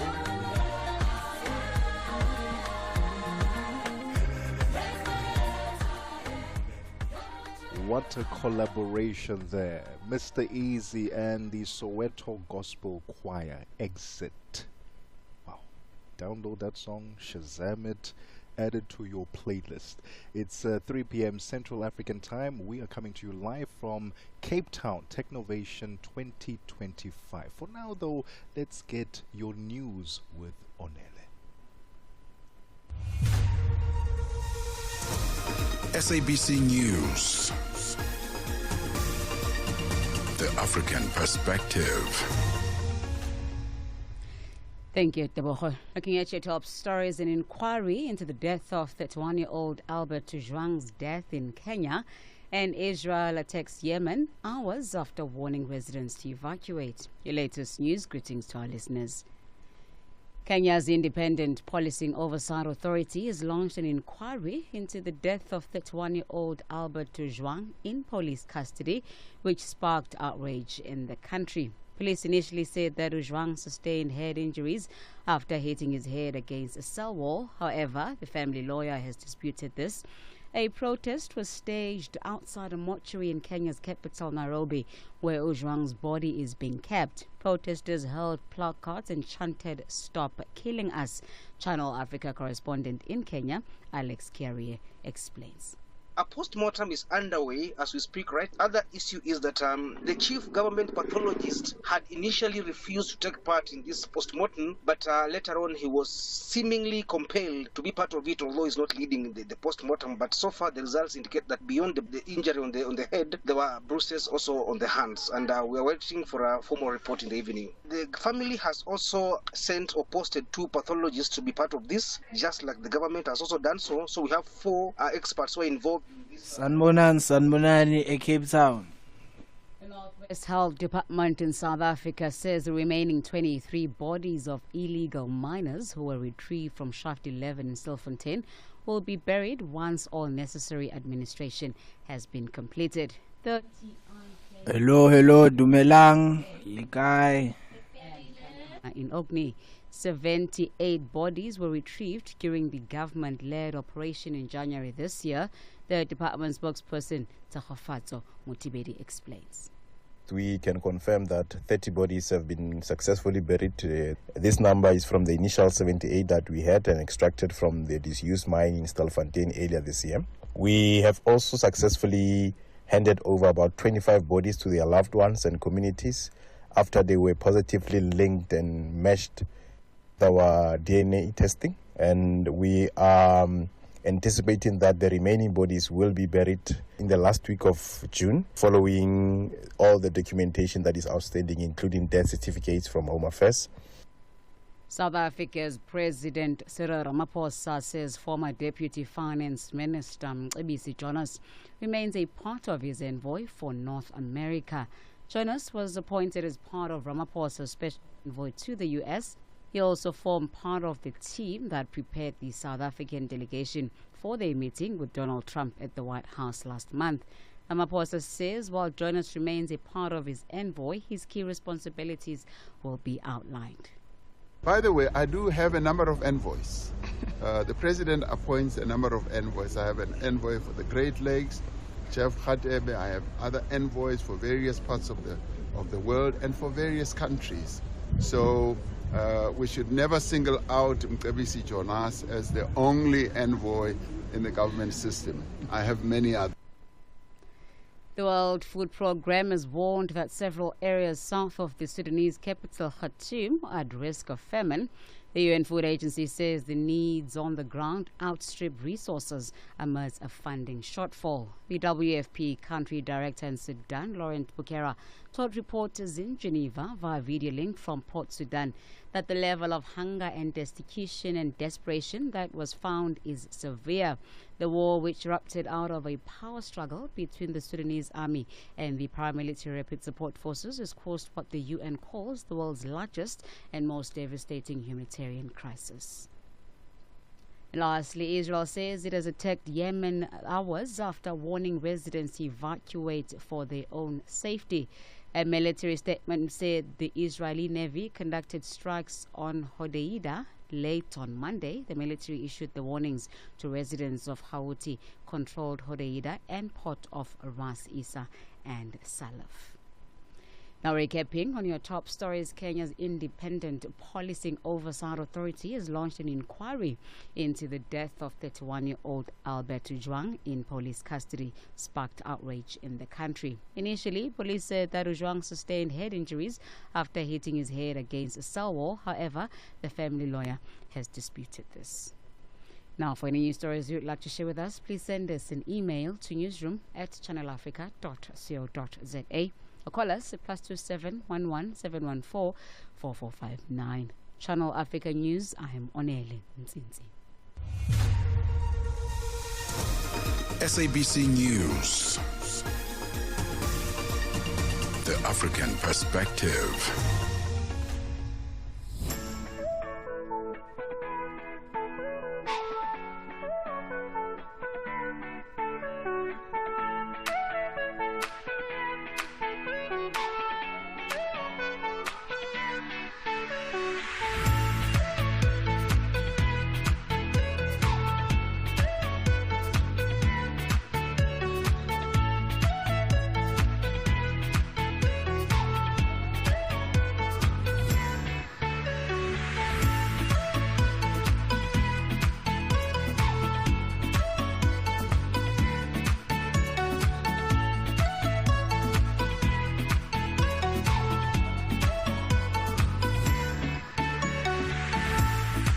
Well, it is 6 minutes after 3 p.m. Central African Time. Can you believe it's the final hour of The Upside on Channel Africa? Thank you so much for choosing us this afternoon for The African Perspective. We're coming to you live from Cape Town, where the Global Technovasion Conference is being hosted by Philip Morris International, with a focus on how technology can be used to address global and regional challenges. Smoke-free solutions, alternatives for those adult smokers who enjoy a puff or two. Maybe not the best for your health. Perhaps these smoke-free alternatives from PMI are the way forward for you. We'll continue the conversation from the conference itself. We delve into the science of it all in this hour. If you have any questions for our guests that you want clarity on, concerns, let us know on our WhatsApp line. +2763 406 9126. We are streaming live on our social media platforms at Channel Africa on Facebook and at Channel Africa on YouTube. If you have DSTV, it's channel 802, OpenView channel 628. How's your Wednesday or Tuesday going so far? I'm already in a rush. I'm already on hump day. It's still Tuesday. How's it going in Johannesburg? Where are you? Are you in Kinshasa? Are you in Lagos? Where are you at? Let us know on our WhatsApp line and tell us how the weather is treating you right now, because there's a cold front in South Africa. Most parts are experiencing that cold front, especially in the Eastern Cape. I saw some videos of people playing around in the snow. Some roads have been closed off because of the snow, and later on, before the show closes off, I'll be giving you a couple of tips on what to do, what not to do in the snow, especially for those experiencing it for the very first time. We welcome those conversations. We welcome your commentary. That WhatsApp line again, +27 63 406 9126. And while you at it, why don't you share your warm, hearty, home-cooked recipe? I'm in the mood for a beef stew and pap, because when it's cold like this, that's all I want, a stew. And maybe you have the best recipe, whether it comes from East Africa, West Africa, North Africa, wherever that recipe is coming from. How do you warm your belly on a cold day? Let me know on our WhatsApp line, +27 63 406 9126. Welcome to the final hour of The Upside. It's 9 minutes after 3 p.m. Central African Time. Zilipendwa na apeti. Mr. Tebogo. Muziki wengi sana wa kizazi kipya hawafiki mbali pale wanapofanya muziki. Ni kwa sababu kitu cha kwanza ambacho naweza nikaongelea nikagusia zaidi sana ni kusema kuwa wale wasanii wanapotoa ngoma yao ya kwanza ikiwa kama kahiti kidogo tu, wanaanza kutamba mitaani, wanaonekana kama wapo majuu zaidi sana. Kuna wanamuziki wengine ambao wanakimbilia kwa waganga wa jadi. Hivi muziki na dawa vinaendana? Kitu cha kwanza naweza nikasema ni kuwa muziki na dawa haviendani. Lakini muziki ni kipaji. Kuna watu wengine wanashutumu wasanii wengine kwamba wanaroga. Wanaroga, wale wasanii kama wanaroga ni kutokujiamini tu. Lakini kitu cha muhimu sana ni kipaji. Zilipendwa kila Jumamosi kuanzia saa 12 kamili majira ya Afrika ya Kati hadi saa 1 kamili majira ya Hello Tido, our guest is about to do a sound check. Please let us know if you're happy. Hi Buhle, how are you? Hi Tebogo, I'm fine, thanks, and how are you? Fantastic. How's the conference so far? It's going well, excellent. Awesomeness. Just gave a That is our website and how was social your media speech? The speech was amazing. Did you get a standing ovation? Yeah. Interactive with the audience. Now I can hear myself. Hello, oh Ntando. Likai. Siyaphila unjani Ntando? Hayi siyaphila na lamakhaza nje. Hey. Amakhatha kuyabanza vele lapho. How's the sound? Ubuhle, are you happy with the guest sound? Yeah, but she's a bit lower than you. Yeah. She's a bit lower than me. Yeah. All right. I'm just going to ask her to say something again. Buhle, what did you have for lunch? I had a fruit salad. Spread the word. Are you on a diet?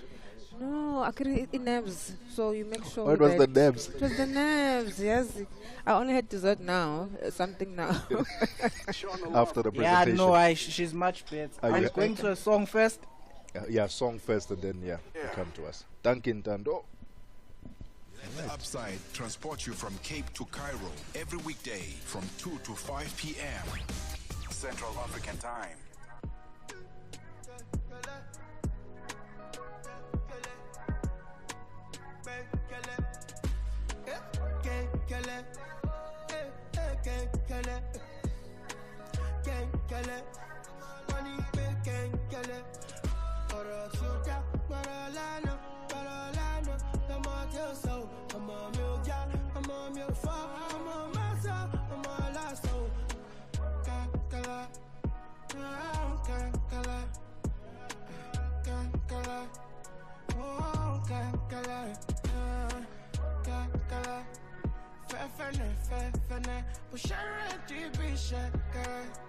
She come from Sapele, Mr. Checkade. Eba me quick away. Dada kawa stop for that. May she dance for away. I'm living my best life. Nobody can tell me up. How I go live my life. Making nobody tell me up. Can't kill it. Can't kill it. Can't kill it. Money can't kill it. Orosuta, Marolano, Marolano. I'm on your soul. I'm on your job. I'm on your phone. I'm on my soul. I'm on last soul. For the rest came coming on my way. I used to buy my loud for 2K. The many days where we say Rabba no day. Me the back base, I can't do me shake shit. You know the vibes stay sharp like every day. You know the bad vibes more like a souffle. Get a perfect picture like a beat, like a dope. No be a dope. It be real life, you sabi say. As I'm follow me well. I be money just could you echo? Me I be parent child. 10,000 in the street, I'm living my best life. Nobody can tell me up. How I go live my life. Making nobody tell me up. Can't kill it. Can't kill it. Can't kill it. Can't kill it. Orosuta, Marolano, Marolano. I'm on your soul. I'm on your job. I'm on your phone. I'm on my soul. I'm on last soul. Can't kill it. Can't kill it. Can't kill it. Stand by.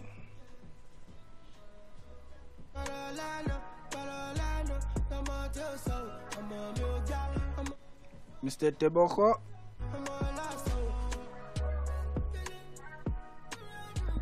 Thank you very much, sir. Who's this song? Ki Kenkele by Buju and Wande Cole. Kekele ke? Yeah, Kenkele. Kenkele. Yo. Yeah. All right. Ki Kenkele, I think. Okay, fading. It is now 14 minutes after 3 p.m. Central African Time. Kenkele, BNXN, and Wande Cole on the upside. Thank you so much for choosing us this afternoon on Channel Africa, the African Perspective. We're coming to you live from Technovasion 2025 in Cape Town. And we continue the conversation for a smoke-free society. Breaking boundaries in science and shifting the smoking narrative. Our guest, sitting right next to me, Ubuhle Binta, is not only a leading woman in STEM, but a key voice in Philip Morris International's mission to build a smoke-free Southern Africa. Her passion for science is matched by a commitment to public health, translating lab findings into life-saving awareness for adult smokers. Buhle, thank you so much for your time and welcome to the Upside. Apologies. Thank you for having me, Tebogo. So, the conference, you've done your speech and you were telling me how nervous you were not even able to eat. How's the conference going so far? It's going excellently. You know, we've had various speakers, PMI. We even have a panel now, independent speakers as well. But I think what's nice, as I was talking with the audience, engaging with the audience, and we had a session, I had a session on nicotine.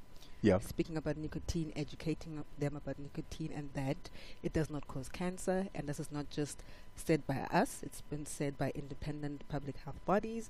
But I asked them how many of them actually think that nicotine causes cancer.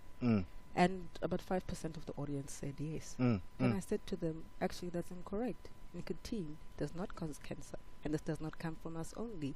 It comes from various public health bodies.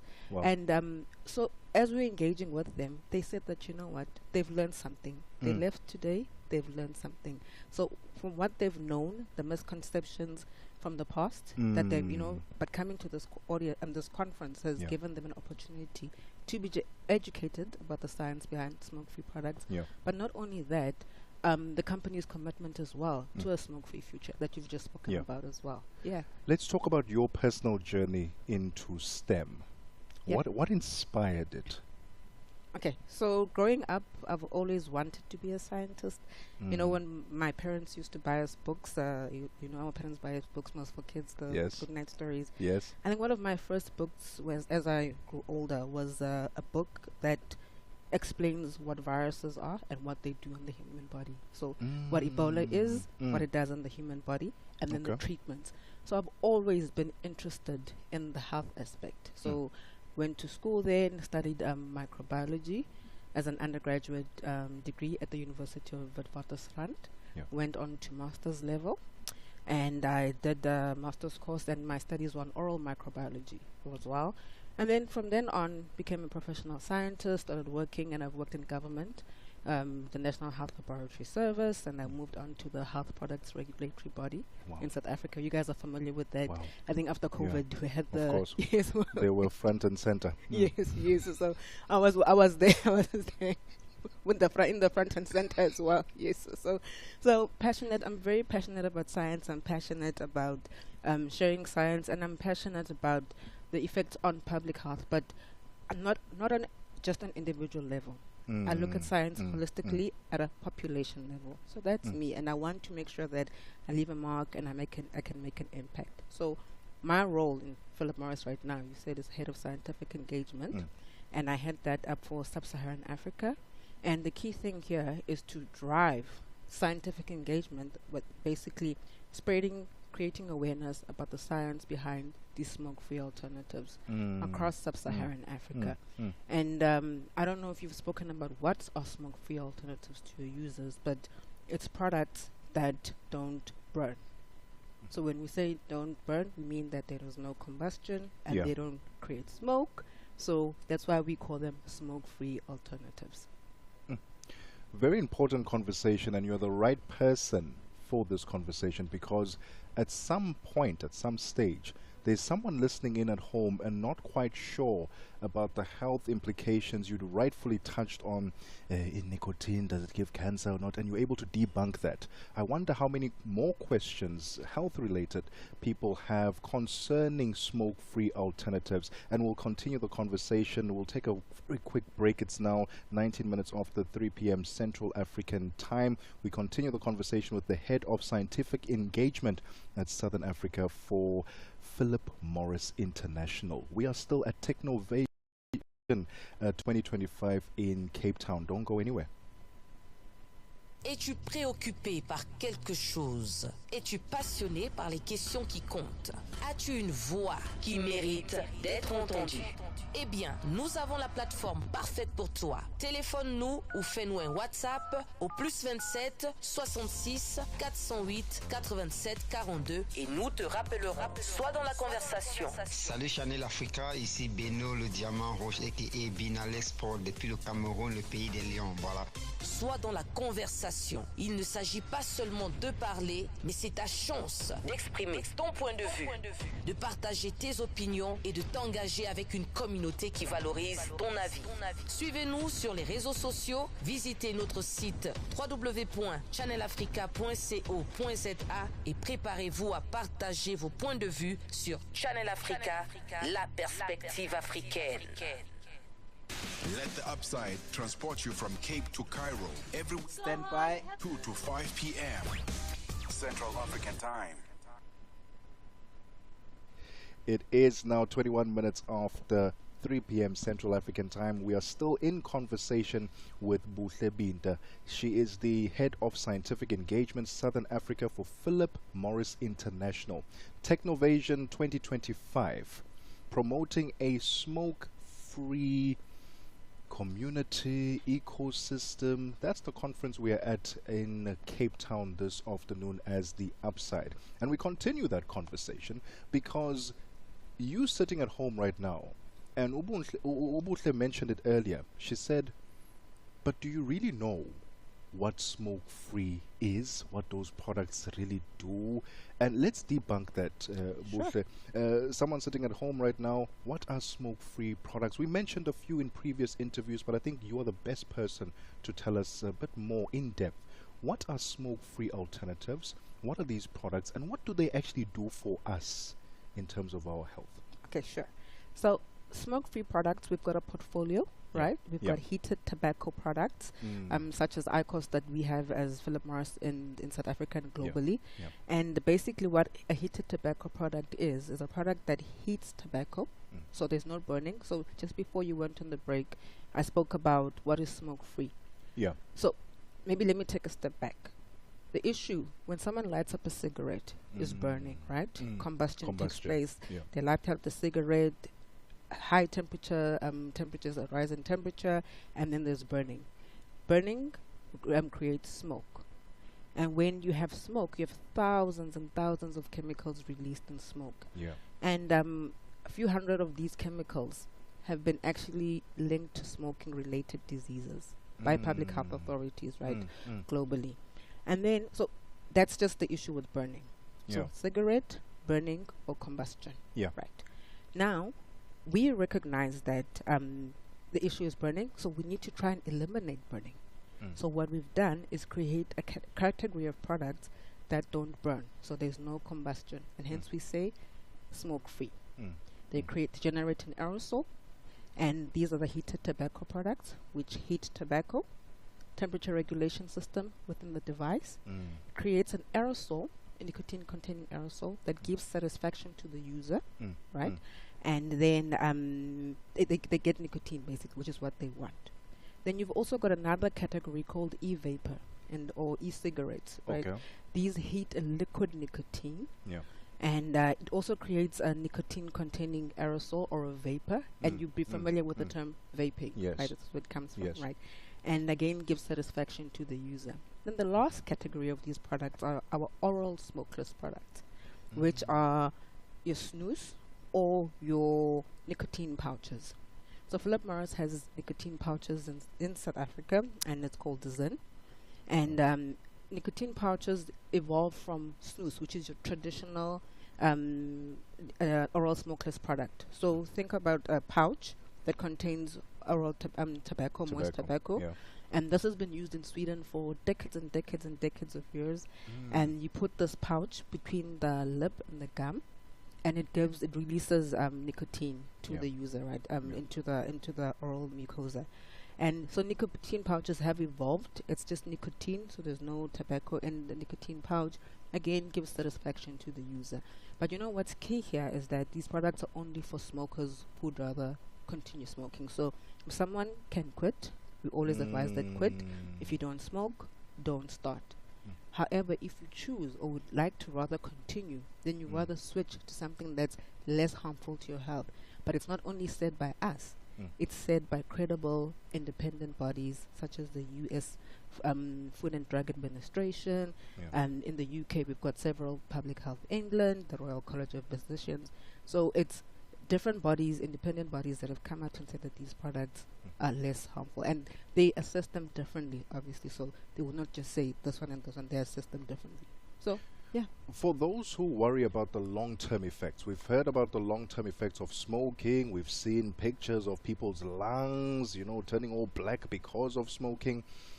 Should we worry about the same thing when it comes to these smoke-free alternatives? Have there been enough research being done for long-term impact? So, I like that you said for smoking, because smoking has been around for years and years and years, right?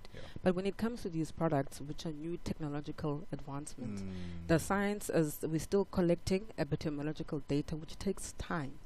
Which takes time to develop. So we, however, do have other assessments that we conduct, many assessments, toxicological assessments, clinical assessments, and these are not conducted just by us. They're also conducted by other public health authorities, such as the FDA, and they say that this is what after them assessing out the products, what their findings is that these are sufficient for the protection of population health. So I think that's something that's key. And they assessed our IQOS product. They've also assessed our Zen product, and they've come out to say the authorized commercialization of these products. So as much as we currently do not have long-term epidemiological data, we are obviously conducting all other scientific research, and to ensure that we can safely say that these products are less harmful to health, and it's been scientifically substantiated. So that is just it. But I just also want to say, in terms of snus, I spoke about it now. The oral smokeless tobacco product that has been taken up in Sweden for thousands of years. For hundreds of years, sorry, for decades and decades. They actually do have data, epidemiological data, because it's been decades.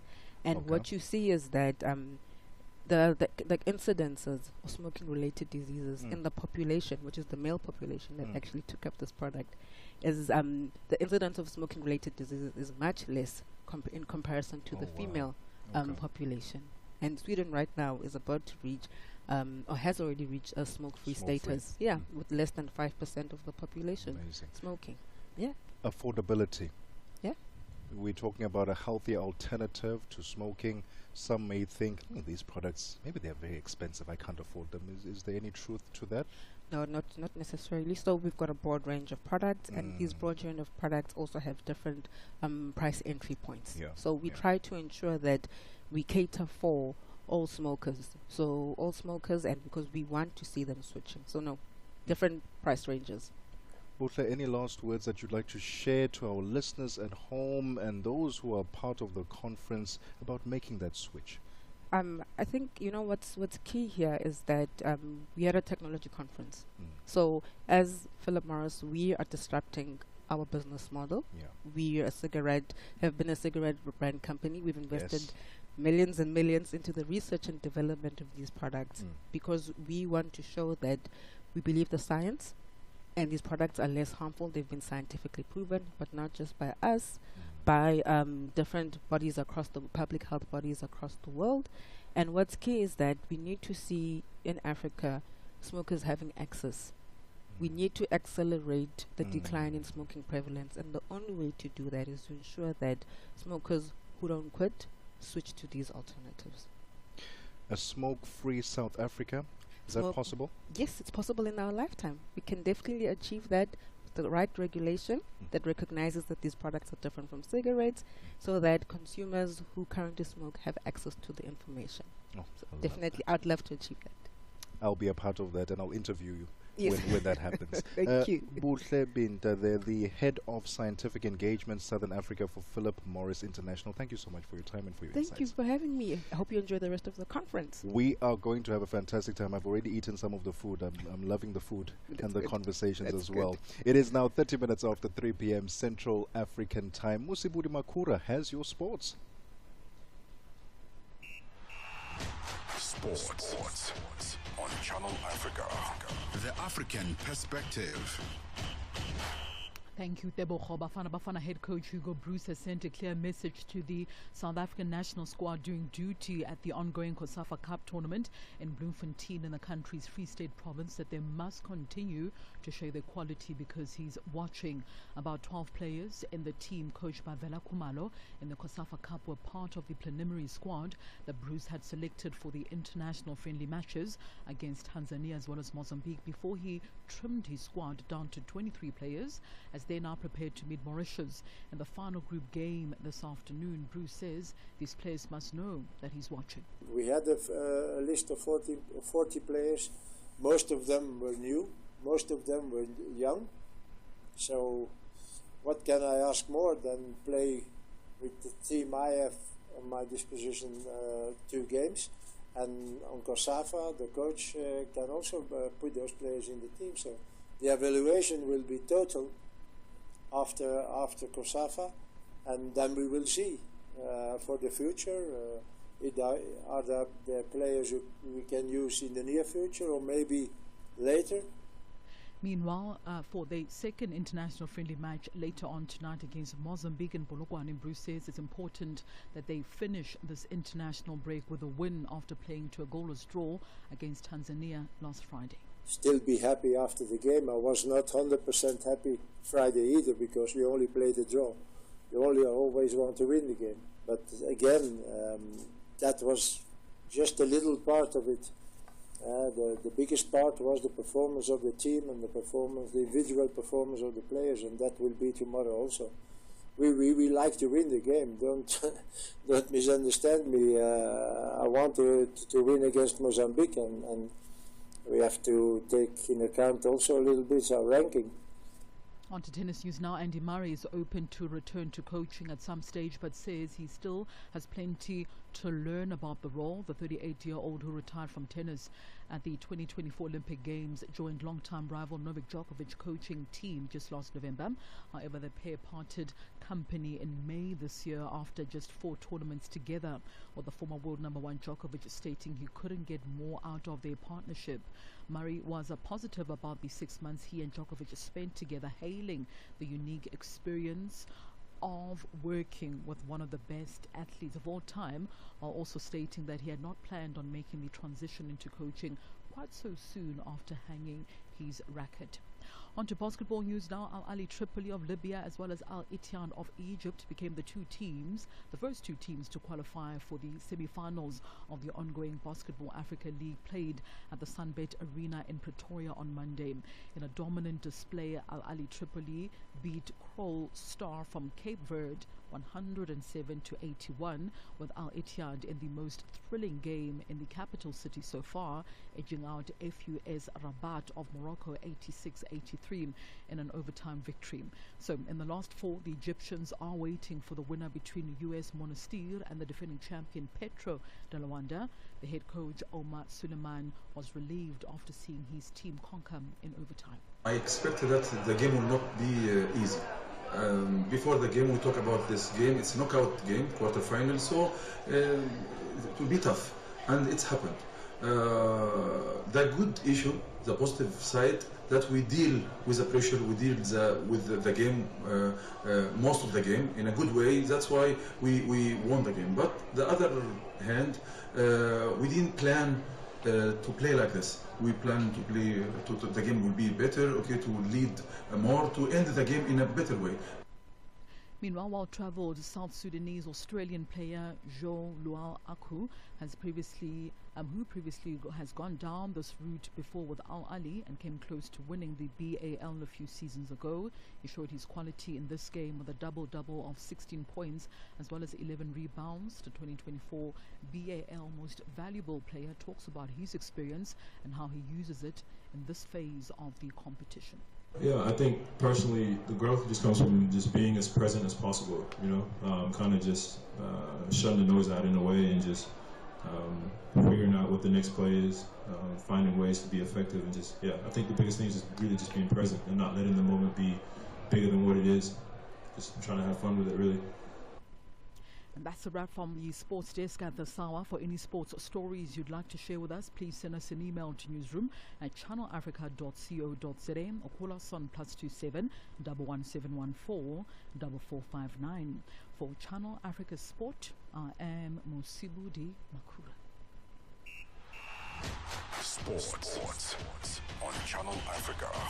The African perspective. Got something to say? Are you passionate about issues that matter? Do you have a voice that deserves to be heard? Well, we've got the perfect platform for you. Call in or drop us a WhatsApp on +27 63 406 9126. And we will call you back so you could have your say and be part of the conversation. 30 years of age. I just turned 30 on the 15th of November. So that's who I am, It's not just talk. It's your chance to air your views. Share your opinion. Engage with the community that values your perspective. Follow us on our social media. Visit our website at www.channelafrica.co. Stand by. Views on Channel Africa. The African perspective. This is the upside for the best African vibes. Groundbreaking content. It is 36 minutes after 3 p.m. Central African time. We are still coming to you live from Technovision 2025 in Cape Town. Let's head on over now, though, back to Johannesburg with Tebogo Lekhuleni, who's got your business news.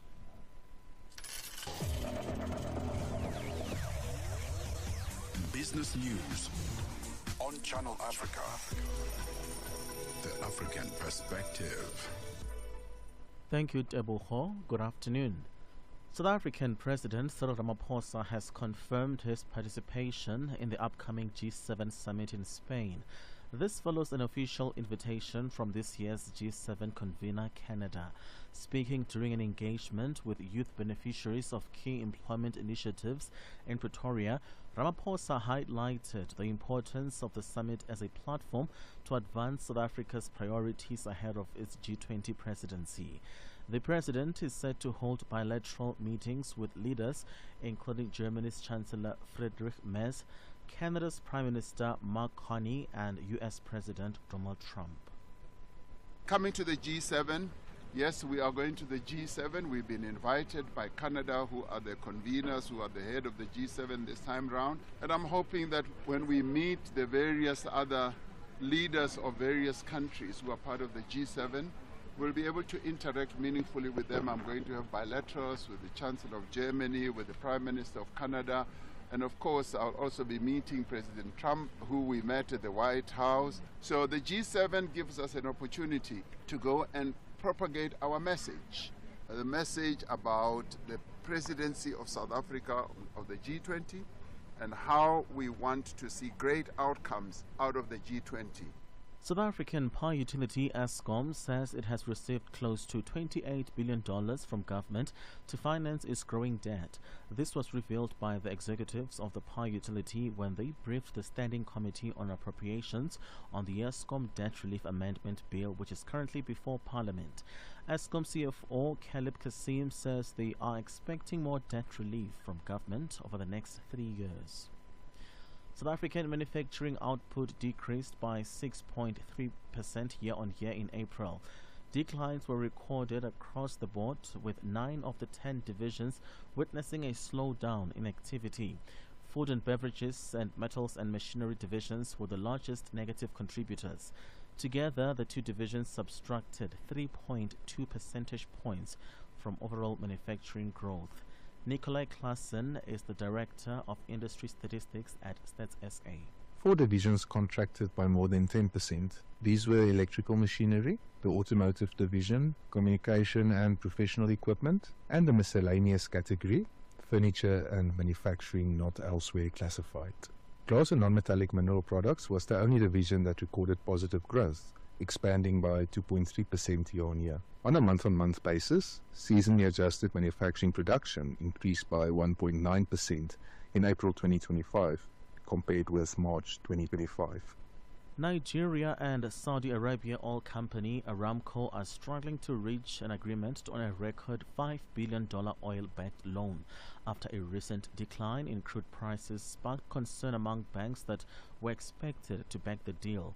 The facility will be Nigeria's largest oil-backed loan to date and Saudi Arabia's first participation of this scale in the country, although the decline in oil price could shrink the size of the deal. Innocent Simosa has more. Nigeria's President Bola Tinubu first broached the loan in November when he met with Saudi Crown Prince Mohammed bin Salman in Riyadh at the Saudi African Summit. Details and progress of the loan talks have not been previously reported. The slow progress in discussions reflects the strain of the recent oil price drop, caused largely by the shift in OPEC plus policy to regain market share rather than curtail supply. Paramount Global is laying off 3.5% of its U.S. staff in the latest round of job cuts as the company grapples with a decline in cable TV subscribers. The memo from the office of the company's 3 co-CEOs shows that the layoff was communicated to its staff this morning and could affect some non-U.S. workforce over time. This is in addition to the 15% cuts Paramount had announced last August and comes as the media industry navigates a generational disruption as millions of cable users cut the cord and opt for streaming services such as Netflix. Let's now shift our focus to financial indicators this afternoon. $1 in Nigeria is at 1,000 naira 559, Botswana 13 pula 23. Kenya the dollar is at 128 shilling 41, Zambia 24 kwacha 76. BRICS countries, $1 in Brazil is at 5 real 56, Russia 78 rubles 82, India 85 rupee 66, China 71.18, South Africa 17 rand 72. $1 is 73 pence to the British pound and 87 to the euro. Commodities: gold is at $3,329, platinum at $1,205 per ounce. The price of Brent crude oil $67.20 a barrel. That is all for now. For any business stories you'd like to share with us, please send us an email to newsroom@channelafrica.co.za, or you can call us on +27 11 714 4459. For Channel Africa Business, I am Tebogo Lekhuleni.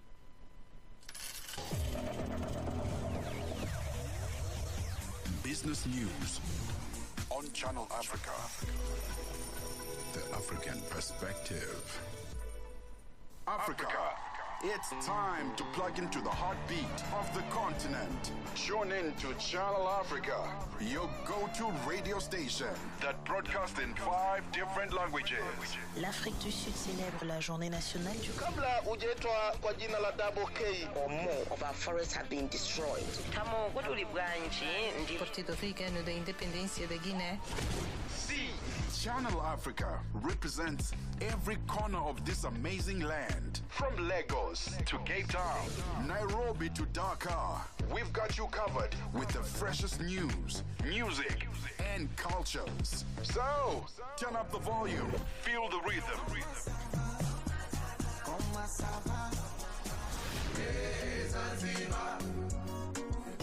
And join the conversation. Channel Africa, the African perspective. Es-tu préoccupé par quelque chose? Es-tu passionné par les questions qui comptent? As-tu une voix qui mérite d'être entendue? Eh bien, nous avons la plateforme parfaite pour toi. Téléphone-nous ou fais-nous un WhatsApp au +27 66 408 87 42 et nous te rappellerons. Sois dans la conversation. Salut Channel Africa, ici Beno le diamant rouge et Bina l'export depuis le Cameroun, le pays des lions. Voilà. Sois dans la conversation. Il ne s'agit pas seulement de parler, mais c'est ta chance d'exprimer ton point de vue, de partager tes opinions et de t'engager avec une communauté qui valorise ton avis. Suivez-nous sur les réseaux sociaux, visitez notre site. Mr. Tebogo. Préparez-vous à partager vos points de vue sur Channel Africa, la perspective africaine. Join Tebogo and Nompumelelo on the upside, where optimism meets opportunity.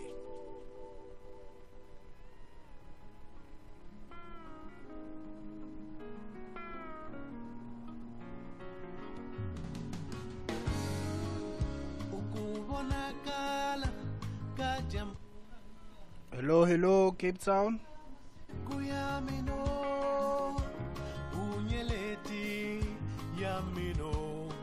Yebo, Ntando. Do you still have another interview coming up? No. A double play and then we'll do a quick promo and then what caught your eye. Okay, no problem. Thank you so much. Sharp.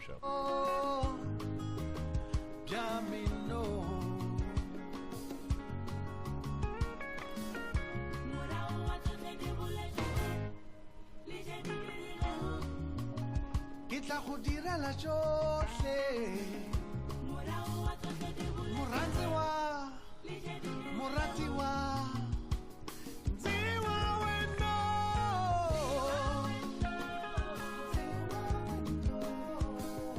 akuna lexi nga hi hambanisaka mina na wena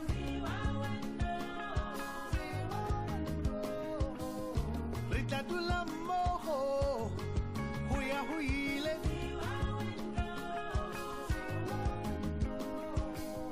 akuna lexi nga hi hambanisaka mina na wena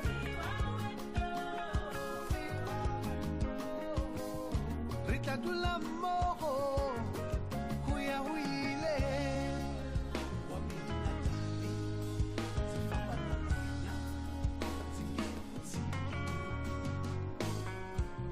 uchushayaka wanchirileja ramitaye waka upumula miyoho utawa yaka usitsabelo saka dora ye matla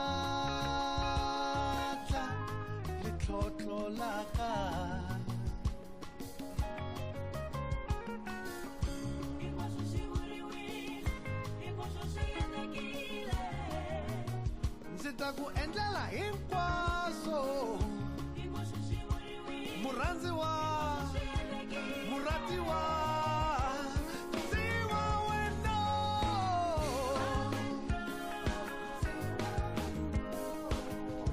a ku na lexi nga hi hambanisaka mina na wena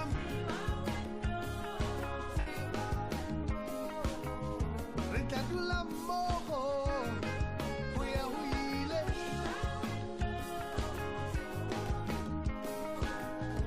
a ku na lexi nga hi hambanisaka mina na wena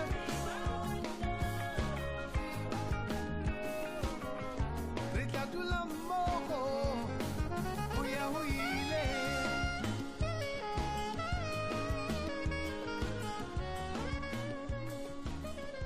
We are on OpenView's audio bouquet.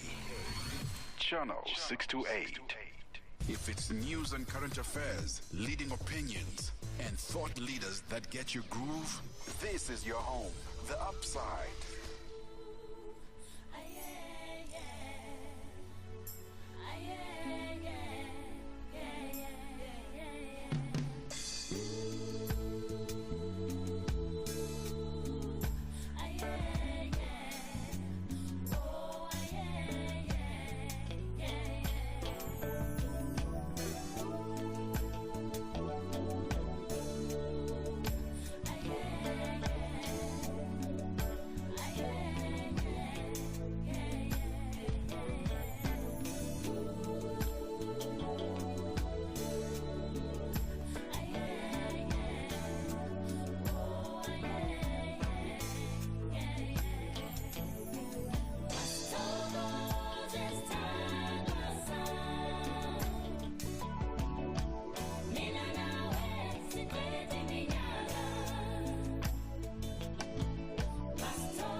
babaningi abantu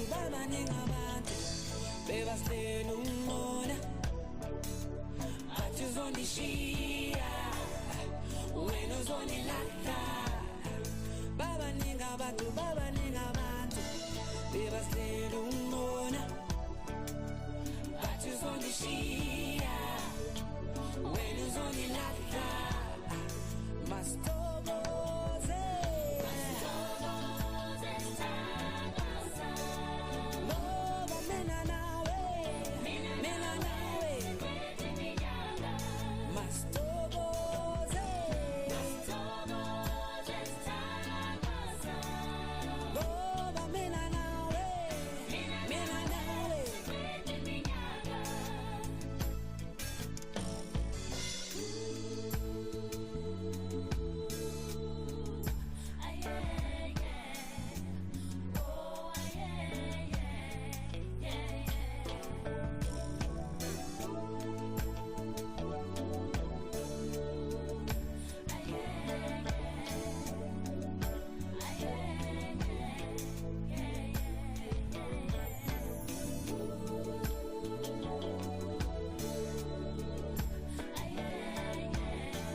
Stand by.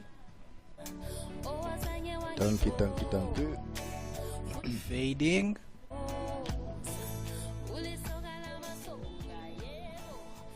Masithokoze Mafikizolo. Before that we had Nziwa Wena, Soul Shivambu, I Am Yours.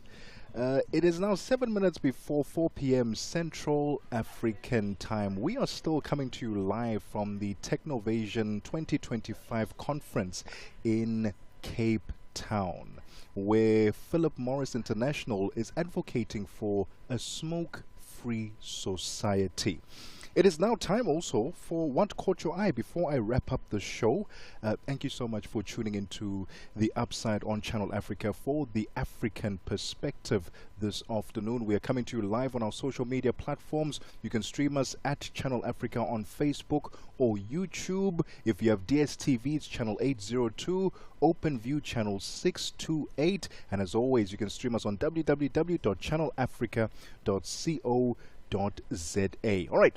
What caught your eye? Let us know also on the WhatsApp line +27634069126. Well, a certain Otta Helene Marie will be standing as the Democratic Alliance's candidate for mayor of Johannesburg in the 2026 local government elections. If you didn't know, that's her real name, Otta Helene Marie, also popularly known as Helen Zille.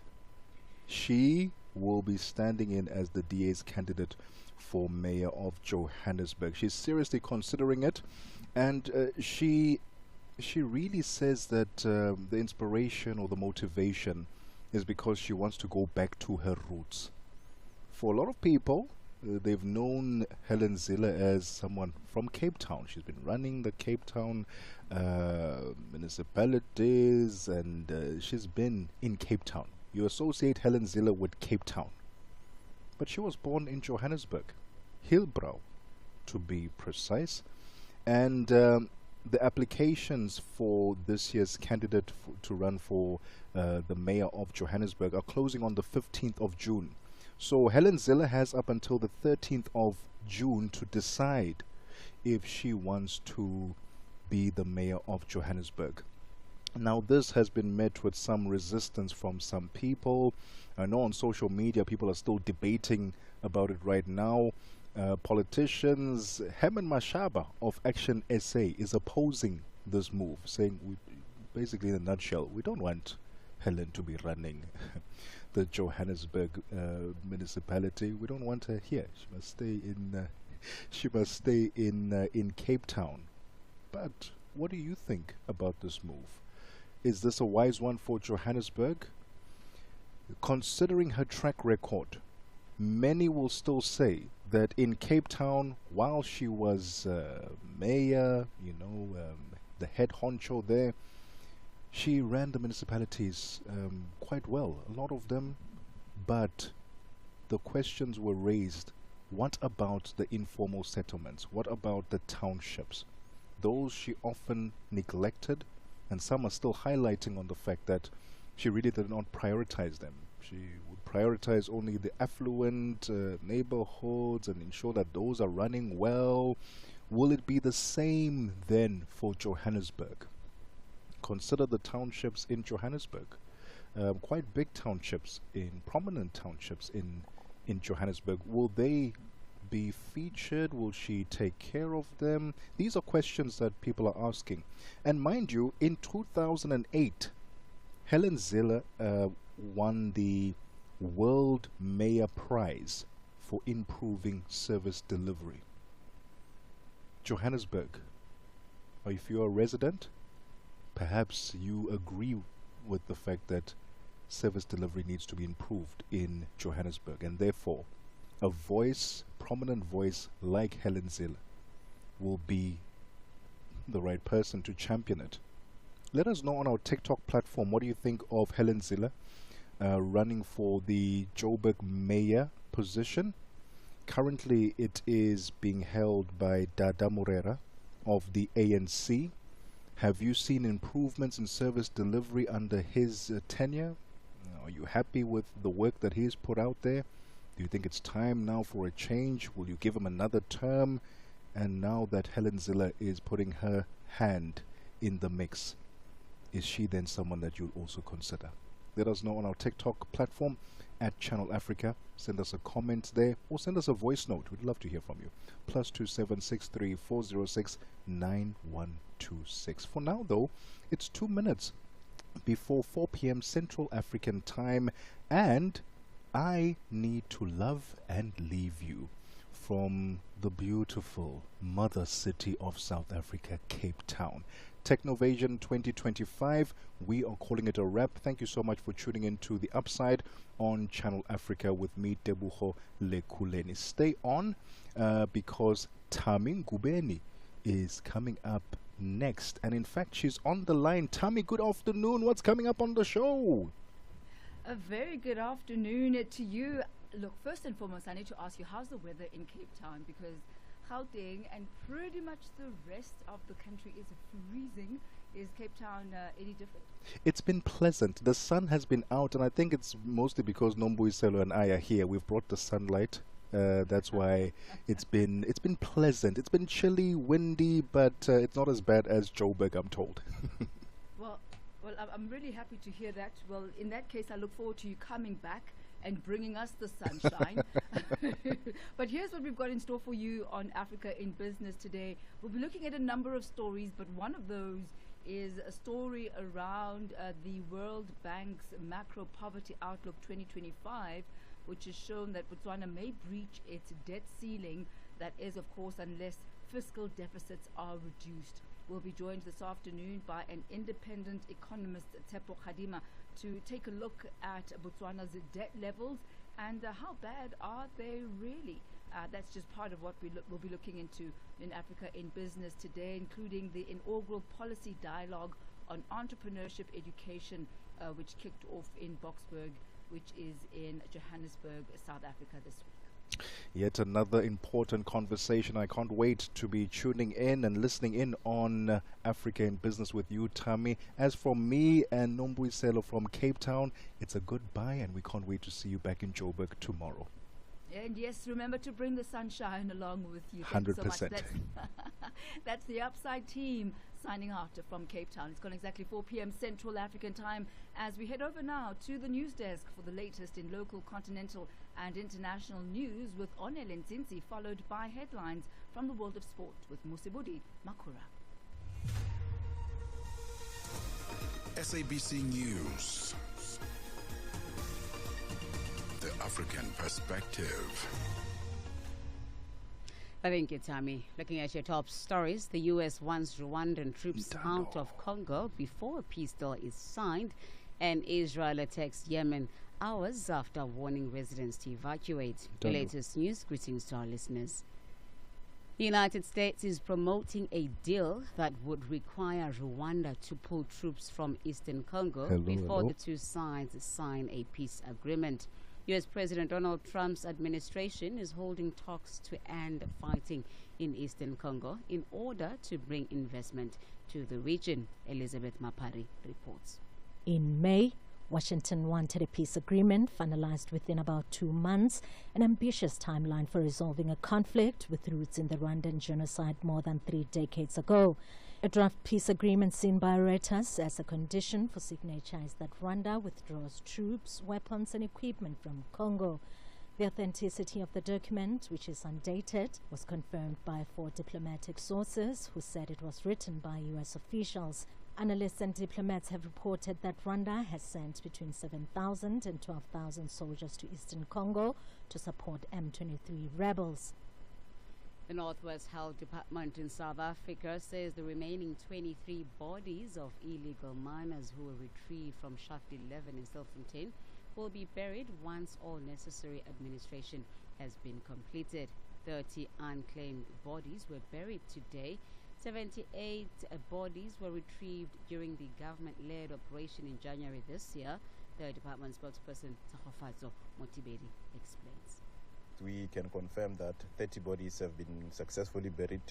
This number is from the initial 78 that we had and extracted from the disused mine in Stalfontein earlier this year. We have also successfully handed over about 25 bodies to their loved ones and communities after they were positively linked and matched with our DNA testing. And we are anticipating that the remaining bodies will be buried in the last week of June, following all the documentation that is outstanding, including death certificates from Home Affairs. South Africa's Health Minister Aaron Motsoaledi says while they're celebrating the adoption of the pandemic agreement, there's still more work that needs